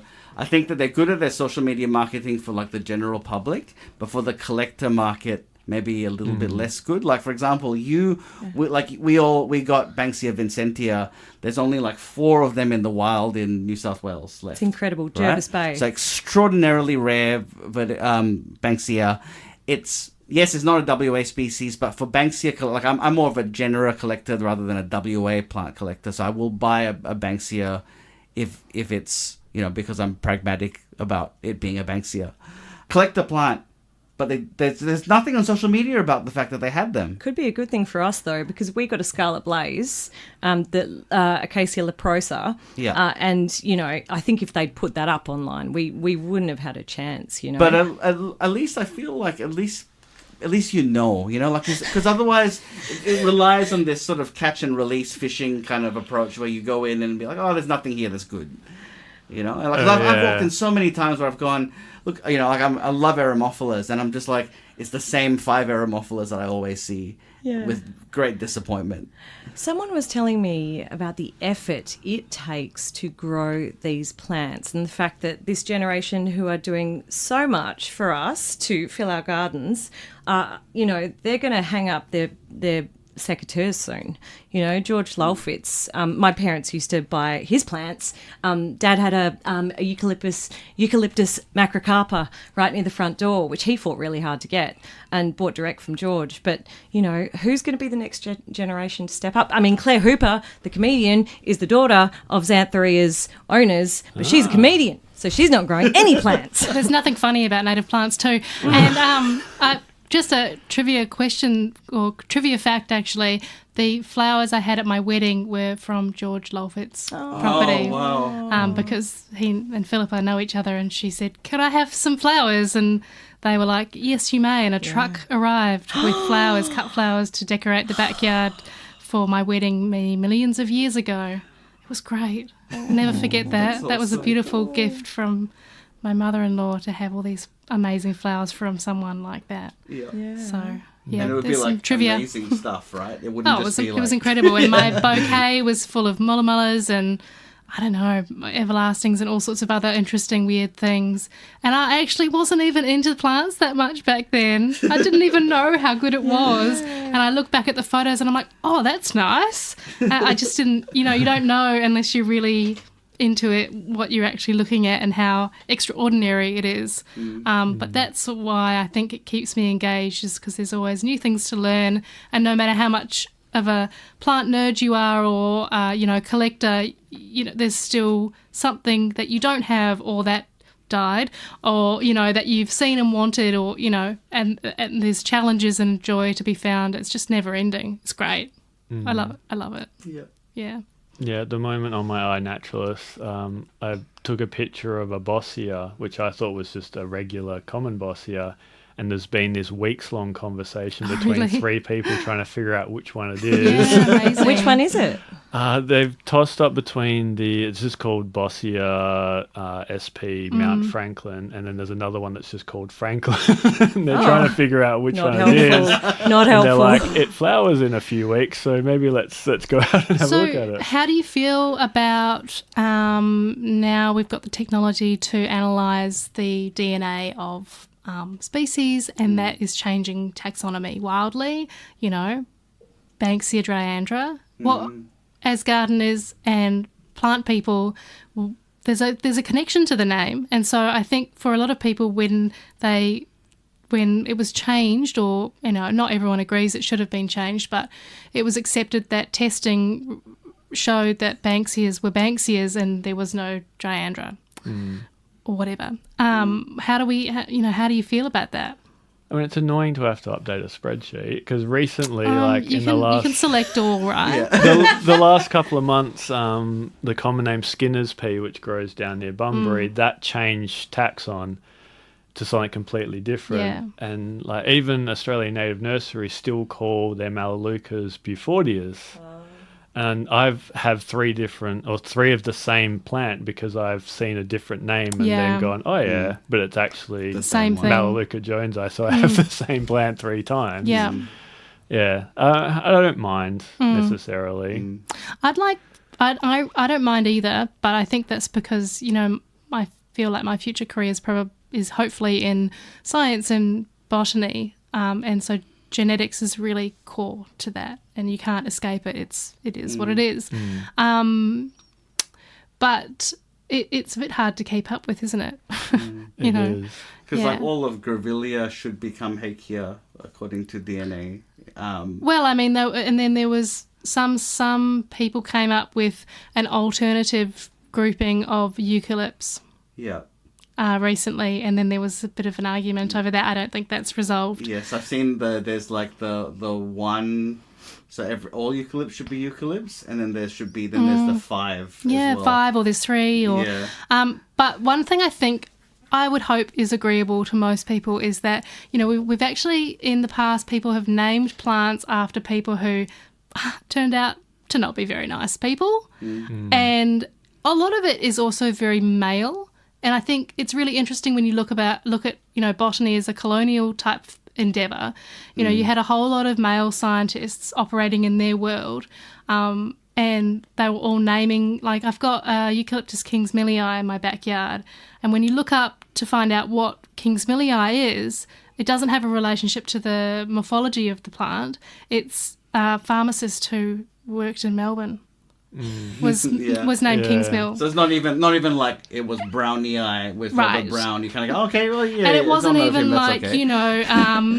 it was a name that actually had a Greek origin of the kind of flower it is, or the kind of foliage it has, or the heart-shaped leaf. No, none of that. It was just named after some guy. And I'm just like, damn, like that's a waste, And I think there's a lot of interesting stuff in botany and how it has this sort of like colonial origin, and also people you can just name, if you're doing taxonomy, you can name things after wild things. I mean, Hakea invaginata. Yeah, tell you what, that's a good look one, like it doesn't look like the ones I've seen, but anyway. What's with that? Although Banksia horrida, I mean, you hate very that one. accurate. I actually really am not a fan at all of Dryandras, except for one, the shaggy Dryandra. I think it's like Dryandra splendida or something like that. I really don't like the look of the flower. So like, really? And I don't like the showy Dryandra. I'm it's not orange. a fan. I'm not a fan of them. Like, I don't like the look of the flower versus a Banksia flower. Wow. And so I kind of see, like, Kevin Collins from Banksia Farm and like is the authority, like he despises the fact that they've been put together, even though genetically there's evidence for it. I actually quite happily considered like Dryandra separate, because just on sight alone I'm like, nah, you're ugly, I don't like you. compared to Banksia. Yeah. Although there was the shaggy one that I was like, oh, I might have to rethink this, because these guys are really beautiful. I'm not catching that Pokemon, he said. Yeah. I mean, going back to what Angela said, I've often thought a very nerdy TV show is around the premise of people in the early 1800s coming to WA and just like being let loose and exploring and like naming all these plants. like Master and Commander, the movie with Russell Crowe. There's Yeah. the section where was it Paul Bettany's character lands on the Galapagos and he's like going off to it. I'm like, just make that a 2-hour movie. Right. I'm good. Yeah, no, definitely. It's pretty fascinating. And then the name gets adopted, and it is what it is. We have Hakea and Vaginata, and we have to live with it. And then why do we have ones that sound like pasta, the Hakea buccolenta, and then the Francisiana? It's wild. Yeah. Yeah. Anyway, it's fine. We I can't like change the everything. names that have actual links to what the plant looks like, the shape of the leaves. Bookleaf mallee, beautiful. Every librarian should have a bookleaf mallee, in their garden. Macrocarpa, Definitely. big flower. Florida, you stay away from those. But lots of them, I do have a problem, and I'm not, I don't have a problem with men, of course, but I do have a problem with most plants being named after men. It just seems kind of crazy to me. Not to get political, but as a you man, I feel bad forgetting there was a very famous female botanist who named a lot of species, and I'm forgetting her name. From WA. From WA. Is it Malloy? Yes, Georgina Malloy. Yeah. So I find that quite fascinating that she kind of fought against the type at the time to be like, no, I'm going to go out in the middle of nowhere and, do all my botany work. And Yeah, no, she did do lots of work, and it can't have been an easy ride, but she was committed. Yeah. So going back to native nursery. Wow. From gender issues too. Gender issues. It's a bit of a trek for 3/4 of us, but Northern Suburbs Nursery. Yeah, they're gonna move, but not far from where they are. Not close to you. It's still a battle up the freeway to get Yeah, there. and I will say this: I just really wish them and Australian Native Nursery. I would love if they just would have a plant list that would be like accurate, and they would just have a drop date. Because one of the things I do find a bit frustrating is they'll put up a list, and you go there, and the plants aren't even there. But they also have really cool stuff. They have stuff that are again unique to them, so I like going there for that reason. I wonder if there is anyone aside from you and I that check that list. I'd love to know what the numbers are on that very web page. If there are other people out there who watch it like we do, because I mean, Well, there I has wonder, to be, are because we early someone- adopters, or are people going to get thirsty? What's happening? Yeah, someone has bought my, is it the candlestick Banksia? Matchstick Banksia. Someone's bought it. I saw it on the list. And I went, and it wasn't there, so someone else is looking on that list. Yeah. But you know what? You know who's really good at Excel? Maybe Mark should go down there and make a list for them. I think you'd smash Send it. him the template. Yeah, I mean, I'm always skeptical about anyone who puts a stock list up.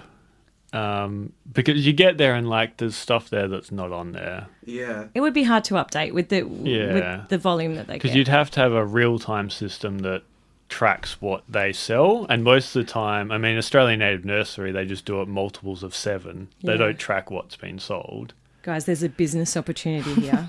Edit this out. I mean, I think a better business opportunity is an app where you can Yes. 3D scan your entire garden and then mark what you have with links to everything. Patent pending. Yeah. Don't take that idea, anyone. I'd be happy if someone did that so I could use it. But close to Freo, we've got a Pace, which are really good in advice as well. Have you not? A Pace? No, I've not been to Northern Suburbs or this one. So is that an acronym? So it's something, but it's North Freo. Okay, good. And they normally do the sales, and it'll be suburb or council specific. So they'll tell you what grows well in your suburb. So it's great for beginners if you just rock up and say, I'm from Bassendean or Joondalup or whatever, and they'll say, okay, this grows well, this grows well. Plant catalogues, here we go. I can see the tab. They're really hyper-local and really endemic, which I think is great for someone who just doesn't know what their climate is and what their soils are like, and we'll just be like, just put this in, it will grow. From a collector's perspective, I find them a little bit less interesting, but still, I've gone there and I bought stuff. There's still stuff. I mean, last time I was there, I found blue squills, which I've not seen anywhere. What is that? Very small kind of herby plant, and then it has flowers on the spikes. Oh, okay. If it's small, I'm not really that interested. I've got a big garden. It sounds like I've got the biggest garden here. Yeah. Nah, I'm good. Because, our block is 700 square metres. Nice. And I think the garden eventually will be half of it. So it's a really big, beautiful, like I feel so grateful and so lucky that I have this massive piece of land to plant things on, but I'm one person and I juggle so many different things, and so I look at my garden and I'm like, oh, you deserve more, you know. I got it going and I got it established, and now I'm just like trying to tackle the weeds and pulling things out when they die. And but you also have a famous artist who comes around and looks at everything you plant. That's pressure. She does. She comes and she said to me when we were away a couple of weeks ago, she said, I dropped some soup off. Also, you have a lot of dead plants in your garden. I said, no, don't, you know. And I came back and sure enough, another Banksia had gone to God, as Philippa would say. And so it's just an opportunity to find something new to put in there, because you are limited on space, whether it's your backyard or you've got a lot of your front yard. How big's your garden? Oh, look, our block is 444 and we're on a corner. So Yeah, okay. I've got a massive verge. L-shaped. And it was funny, I wasn't going to do anything with the verge. I was just going to put 3 trees in a row and leave it. But once I ran out of real estate inside the fence, I was like, hang on, Yep. I need to keep buying plants, and where am I going to put I've always this eyed off your verticordia verge and lindii? thought, you've got so much space to do stuff with. Yeah. That's right. I even bought a New Zealand Christmas bush, and it's flowering right they go now. really good here. And the bees love it, so don't hate me. I did. That's the No, only I've got one of foreign- those in a pot, and Philippa has one in a pot, which is called, she's named Angela, which is very sweet. And it thrives in her patch. You know, it really goes well, and it sort of looks amazing against the blue sky, those big red flowers, and it's beautiful. And it's like you have your garden as your sort of memory garden from your experiences bushwalking. And I love that you can have a plant. Like I've planted things, someone, a housewarming present, I got some money and I said, well, I'll buy a plant, and that will be, I've got my silver princesses named after one of my sisters-in-law, because she gave us a little housewarming gift, and I bought plants with it, and they are thriving. And I do love that emotional connection that you can have with your plants and your garden. It's another dimension to what is, I think, just such a super way to spend your time as a gardener and plant obsessive. Whereas yours is more like a herbarium. I'm a record collector as well. Yes. And I'd say that the mentality is very similar. When will know? you get plaques to I identify? have actually looked it up, and it's so expensive. Yeah. But I would love I'm to sure have you are that committed So though. I requested for my birthday last year a little wood burning tool. Oh, So wow, I'm we're going to getting deep start now. creating my own little plaques that I will burn into wood and then put there. They can be records. Nice. I like that. Yeah. Yeah. But speaking of space, when like you are out buying plants, does everyone look at the like measurements of the plant and be Yeah. like, Yep. Yeah. I can fit that in? Yeah. Should I put it under the power lines? I'll put it just, skew of the power lines, and I'll just prune it a lot, right? It'll be fun. A Melaleuca huge LEI, I don't know how to say that. Some of them really trip me up. I'll prune it, sure. It'll be fine. Yeah. Pruning is joyful. I love pruning. I have overplanted my garden, and as I said, people will look at it and be like, oh, you've got too much, and I'll just be like, for who? Not for me. I've not got enough. But pruning, like if you're growing mallees, which I am a big fan of, they are so happy to be pruned. I need to learn. See, I've just got to the point where I'm keeping them alive. I've had no deaths in 6 months. Wow. Yeah. So Impressive. touch wood. Oh, why did I say that? Yeah. Anyway, so I need to get confident with the secateurs. But I had this lovely guy stop his car when I was gardening on the verge the other day, because I've got a silver princess and I've got a coral gum, the eucalyptus torquata, and he said to me, "You've got to get rid of the stakes. You know the stakes on either side that Yeah. with the thing." He's like, they've got to be able to stand up on their own, and he said, this is where you prune it to make sure that it goes in the right direction. Took his advice, and they've both strengthened so much, and now they look like proper trees. He came by my house yesterday, and he's like, yeah, and I was like, yeah. And then he helped me with my Haekialarina. So he didn't have to do that. He could have charged me for it, Yeah. but it was the best advice. And sometimes that's the only way you learn. I mean, I've done that recently in my garden, except for one eucalyptus, which is going to stumble. Actually, it's probably here. But it's the buttergum is the common name. Okay. But yeah, I took the stakes out and it just went bloop, fell over. So I was like, stakes back in. You're being supported for a little. Laley something. That will be it. Yeah, that's in my spreadsheet. You're meant to do it after a year, apparently, but no one does follow up. So I would have had a fallen over CZR had I done that, because I went away at one stage and my parents said, just don't be alarmed, but your CZ has gone sideways. Did they really say it by name?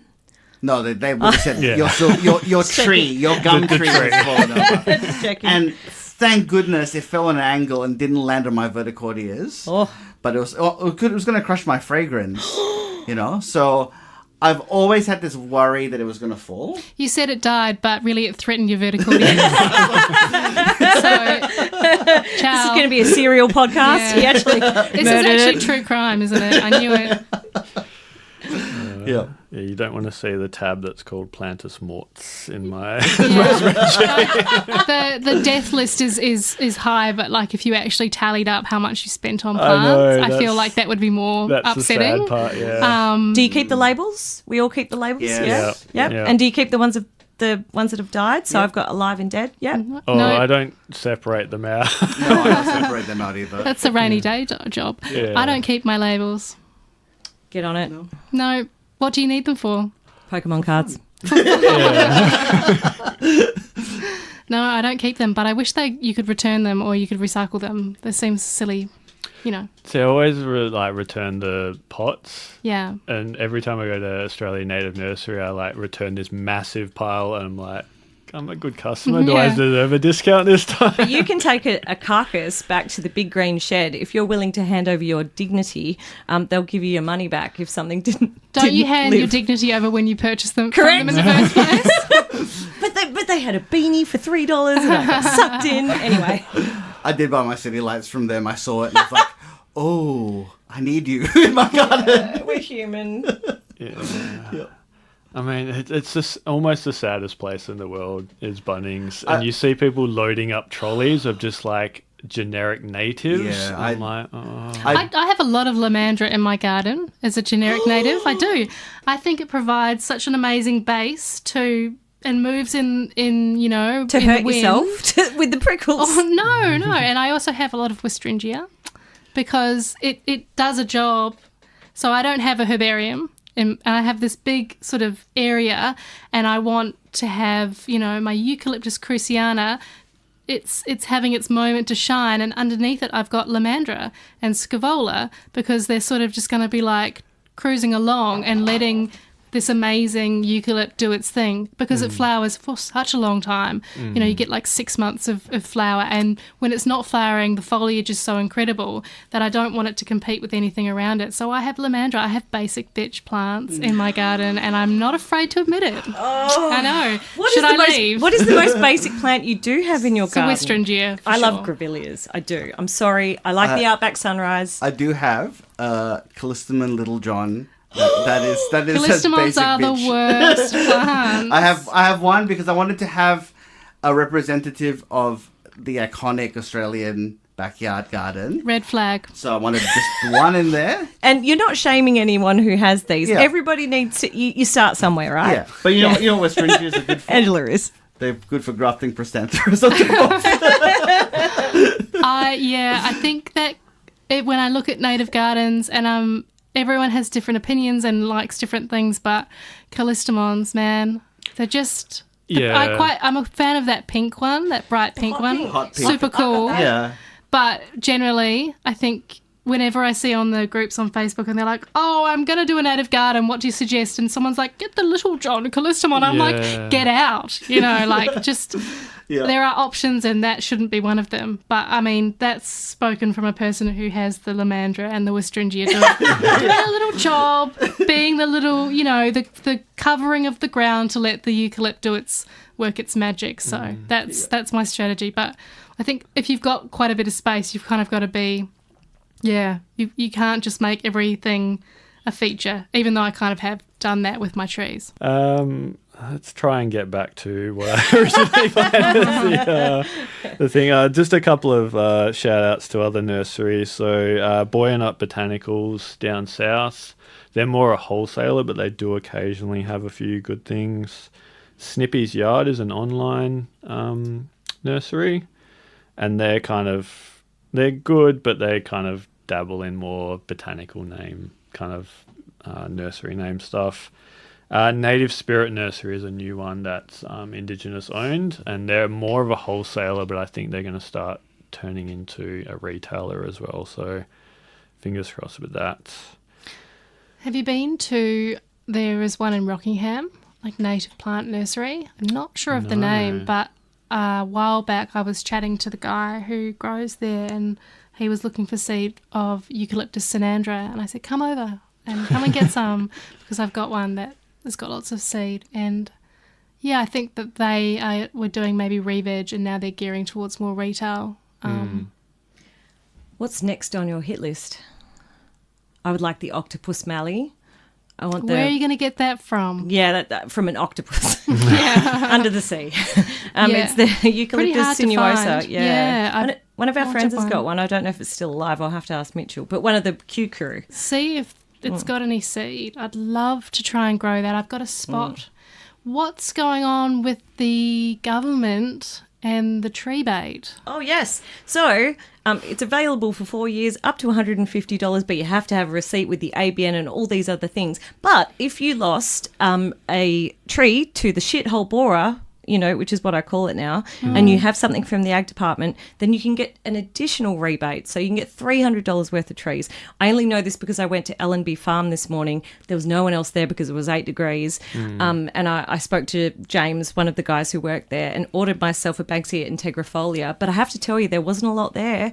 A lot of the councils... They go through their stock quite quickly. I was umming and ahhing when I bought, I think, 4 trees from them, and there was a very, very mature Menziai, and I waited a week and it was gone. 75 litres? Yeah. Yeah, wow. It was like $600, and then they're like, it'll be a couple of years before we get any stock. I'm like, oh. Because they are 6 to 7 years old when they're that big. Yeah. Yeah. But I mean, that's one that we should mention, L&B Tree Farm. If you want mature trees, like I bought Banksia tenuata from them, as well as Mahechia francisciana was from them. So they're really good if you want to get something that's big. They've got some Hakea petiolaris that are quite mature, 25 litres, $132. Not that this isn't an ad, but if you want to feed the red tails, get into it. I just feel I find like you're taking such a big risk growing, like buying an established tree.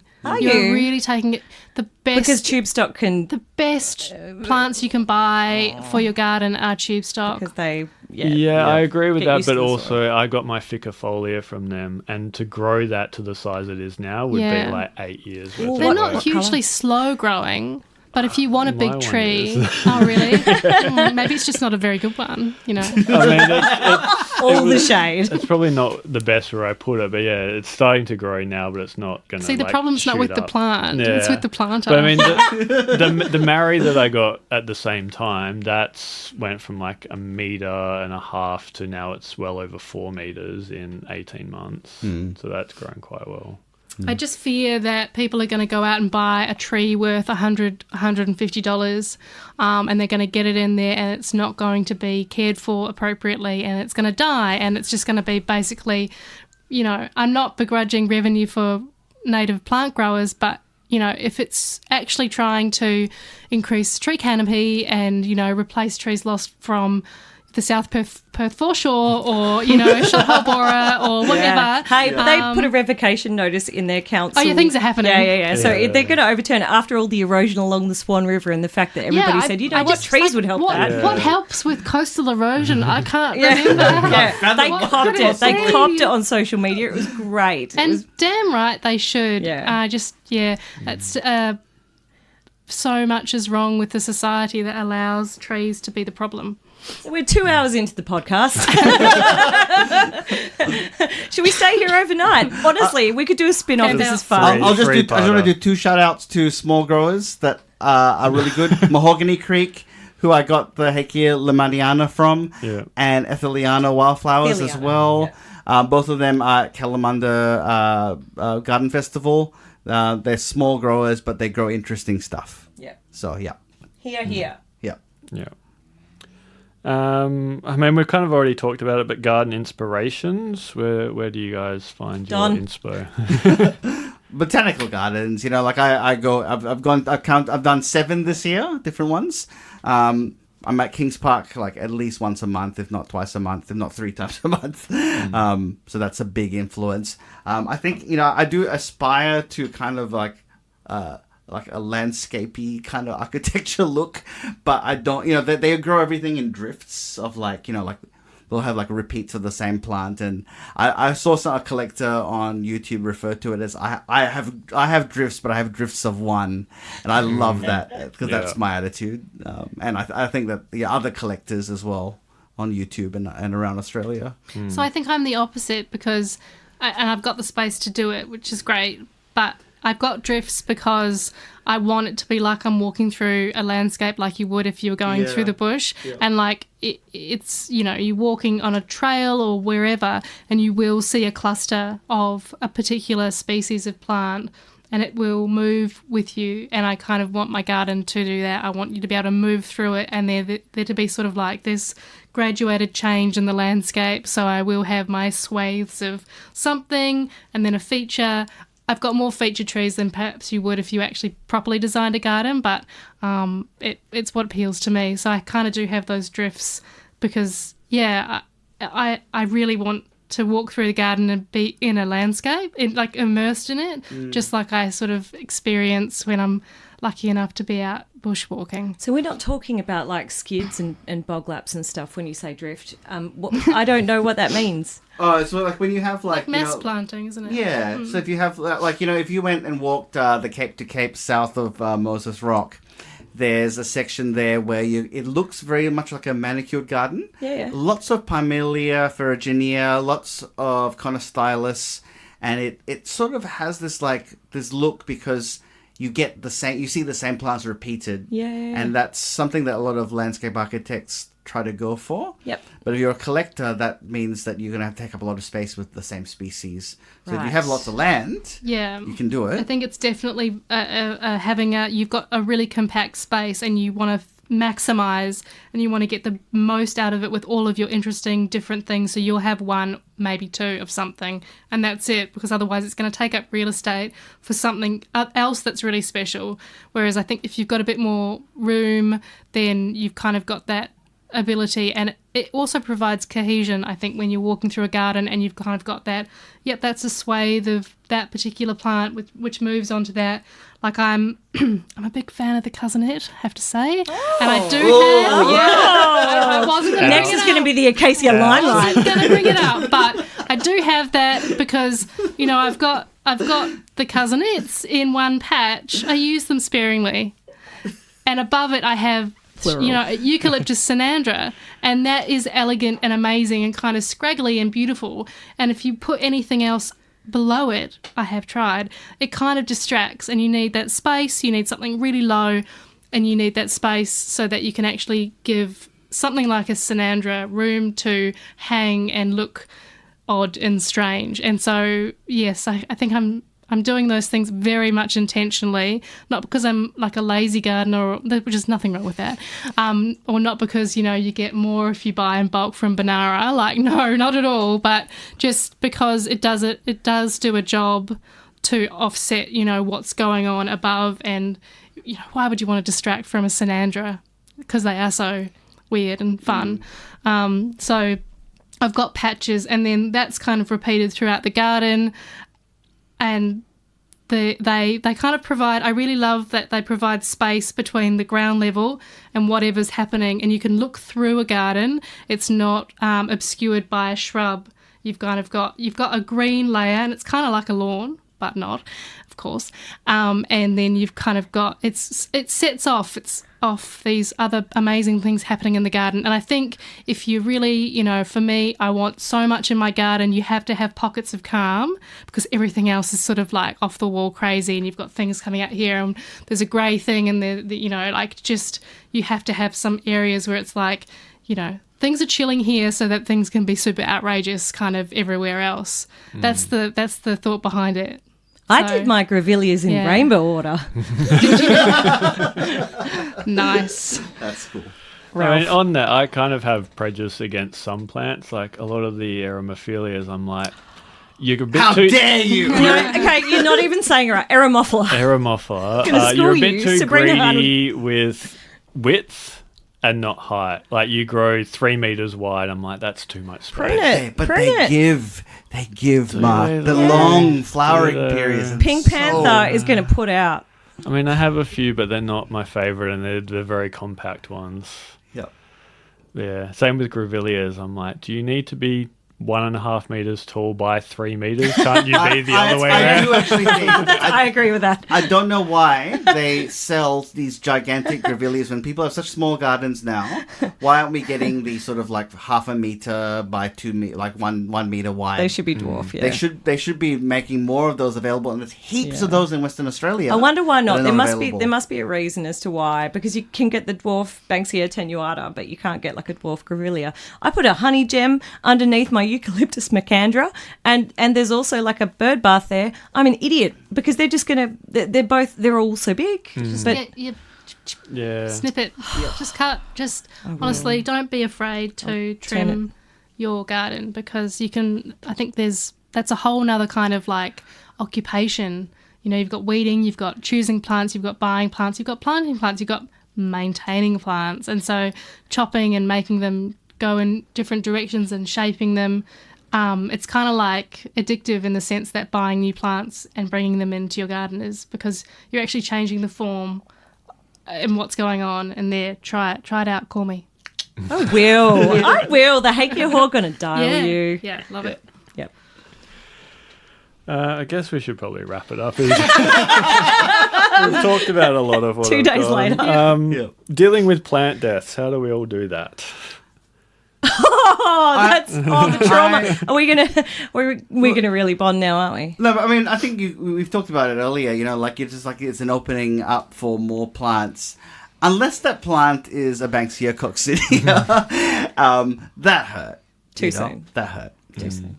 Yeah. Well, as I said before, I had the Banksia praemorsa, and I've left it as a sculpture in my garden. I've hung like a little bird feeder off it. Birds don't come to the bird feeder, but because they know the plant's dead and there's no pollination to be had. But it's such a sculptural tree, and the leaves, I actually really...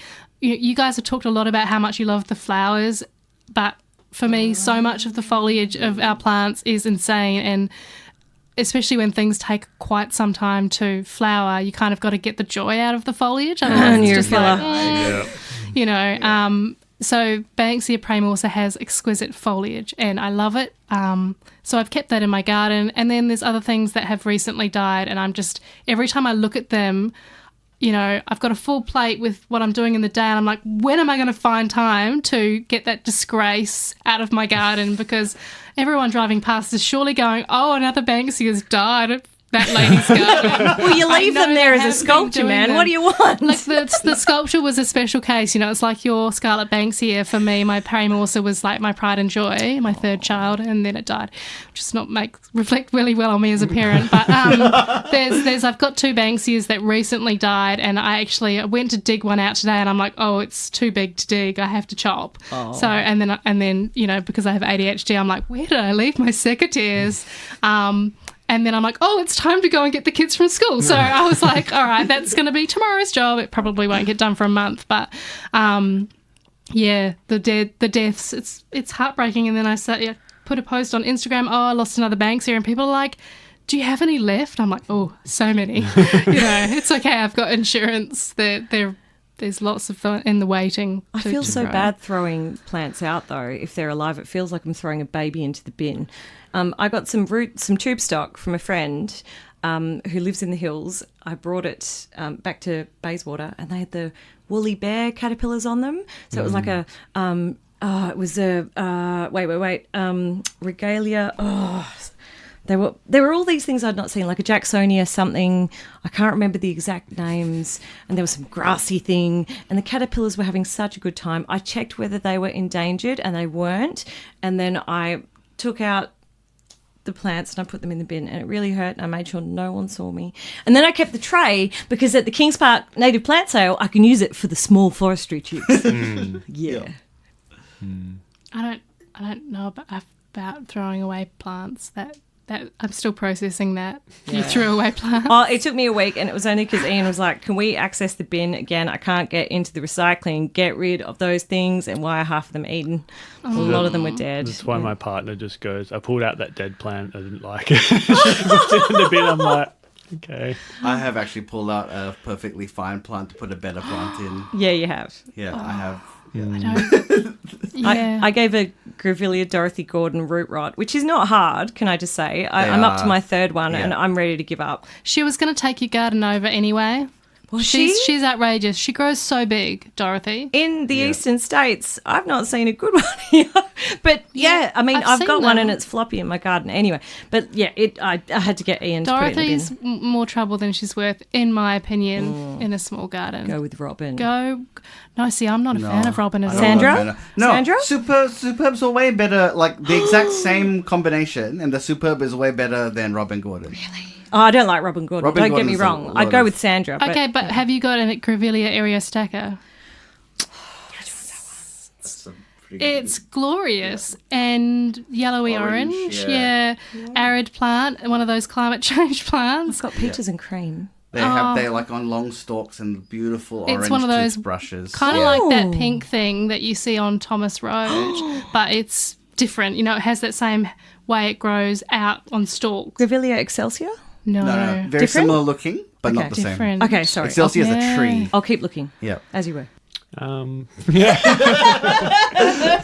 I think we kind of hinted at it before, but like wish list. What's on the wish list next for everyone?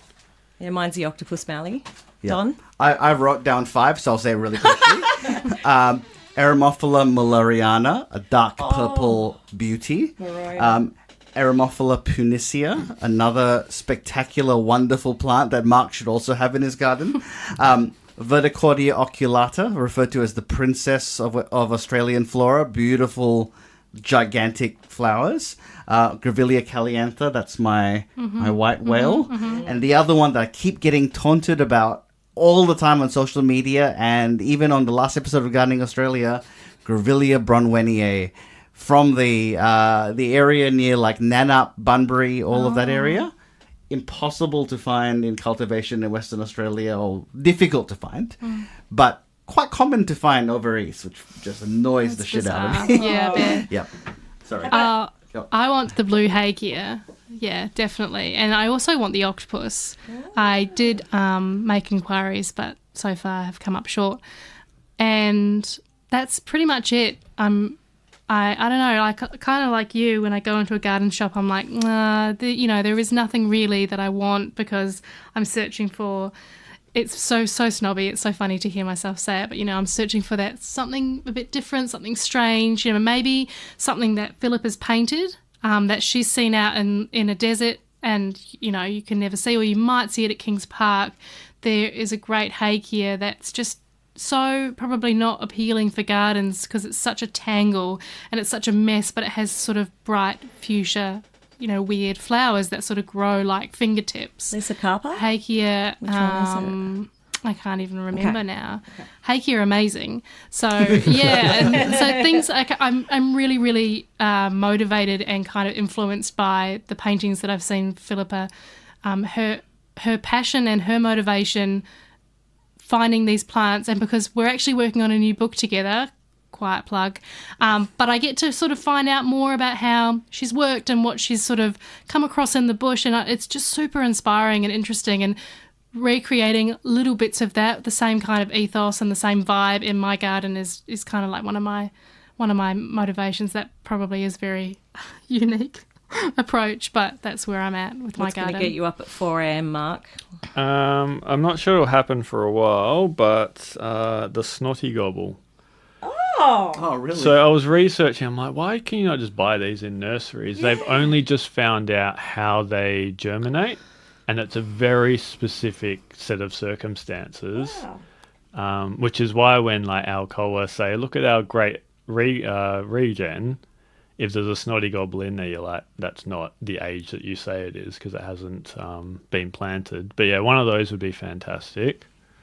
What else is there? Mainly just orchids. I really love orchids, which is kind of sad because you don't really get them outside of the Kings Park sales. How's your mycelial network? Because pink fairy orchids need a particular kind of fungi, right? Well, annoyingly, my friend, who is not a green thumb, bought a plant, put it in her garden, and then she sent a photo being like, "What's this?" And a pink fairy orchid had grown up from the soil. And I was like, You were I like, hate you. it's a weed that needs specific Yeah. removal. I I will need be to take over in a it from- minute. yeah. Yeah. So I have a couple from the Kings Park sales, but I've toying whether I plant them in the garden in like a patch that doesn't get watered. But yeah, a few more of those, and just kind of there's a lot of everyday plants you just don't see at nurseries. Like it took me forever to get a holly-leaved hovia, which Donovan got me at the last Kings Park sale. Like common stuff like that you see out. I'm just wondering where are they? It is weird because there's, I think there's like common in cultivation, common in nature, rare in cultivation, rare in nature, and then there's sometimes it's like common in nature, rare in cultivation. You're like, what? How did that happen? Like I've just planted a priority 1 grevillea in this new patch that I weeded out, and I'm like, no one will know what that is or care. Which one is it? The tetralo something. Like a... Because I got the bracteosa, and it's spiky and really ugly. I love the spiky ones. But nobody would buy it, and I felt bad for it. I bought it. Good for you. I know. I think I have 2. It's getting choked by the weird. by the Swan River pea anyway. We'll see who wins. Yeah, it's a weird one. I like that one. Tetragonoloba. Oh yeah. Kind of sounds like an STD. Yeah, a little bit. Yeah, I mean, then I like the randomness of going to a nursery and finding stuff that you don't normally see at nurseries, or you've seen on a trip 3 years ago or 10 years ago, and adding that to the garden. But I'm not as full on with Don as Don. Not yet. Not yet. No, I don't think I'll ever be as full on. But a Verticordia grandis would be nice. I kind of have something similar with the Mitchellana? Yeah.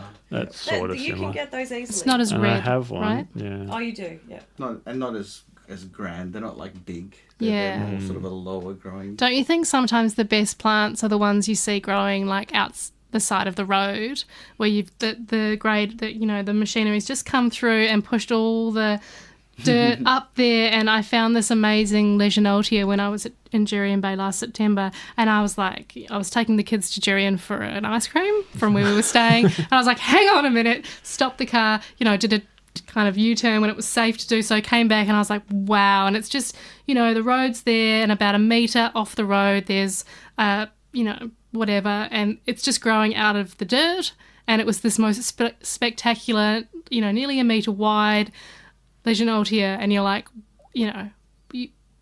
you're on the side of the road in the heat and the dirt and the pollution, and yet you are just going off. I love that. Yeah. Yep. Yeah, I mean, that's probably another sad thing with native gardens. A lot of the rarer plants are from the wheat belt, where they've just cleared massive parts, and the roadside is mainly where you'll find a lot of these amazing species. Yeah. Thank goodness for the Happy Valley Farm and Professor Hans Lambers.